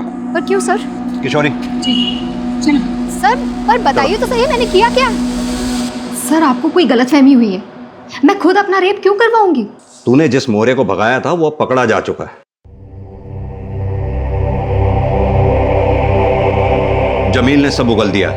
तूने जमील और उसके दोस्तों के साथ मिलकर कुकर्म का जो झूठा नाटक रचा और होशियार सिंह को बलि का बकरा बनाया। तेरी मेडिकल रिपोर्ट और होशियार सिंह की डीएनए टेस्ट सब टैली करके देख लिया है हमने। ना तो होशियार सिंह ने तेरा रेप किया और ना ही वो क्राइम स्पॉट पर मौजूद था, बल्कि तूने और जमील ने मिलकर फेक क्राइम सीन क्रिएट किया। तूने जो मिसाल दी उससे तुझे लोगों की झूठी हमदर्दी नहीं, घृणा नसीब होगी। मुमताज चाहे जैसी भी औरत है, कम से कम अपनी बेटे की तो थी, लेकिन तूने मुमताज को नीचा दिखाने के लिए उससे उसका बेटा भी छीन लिया।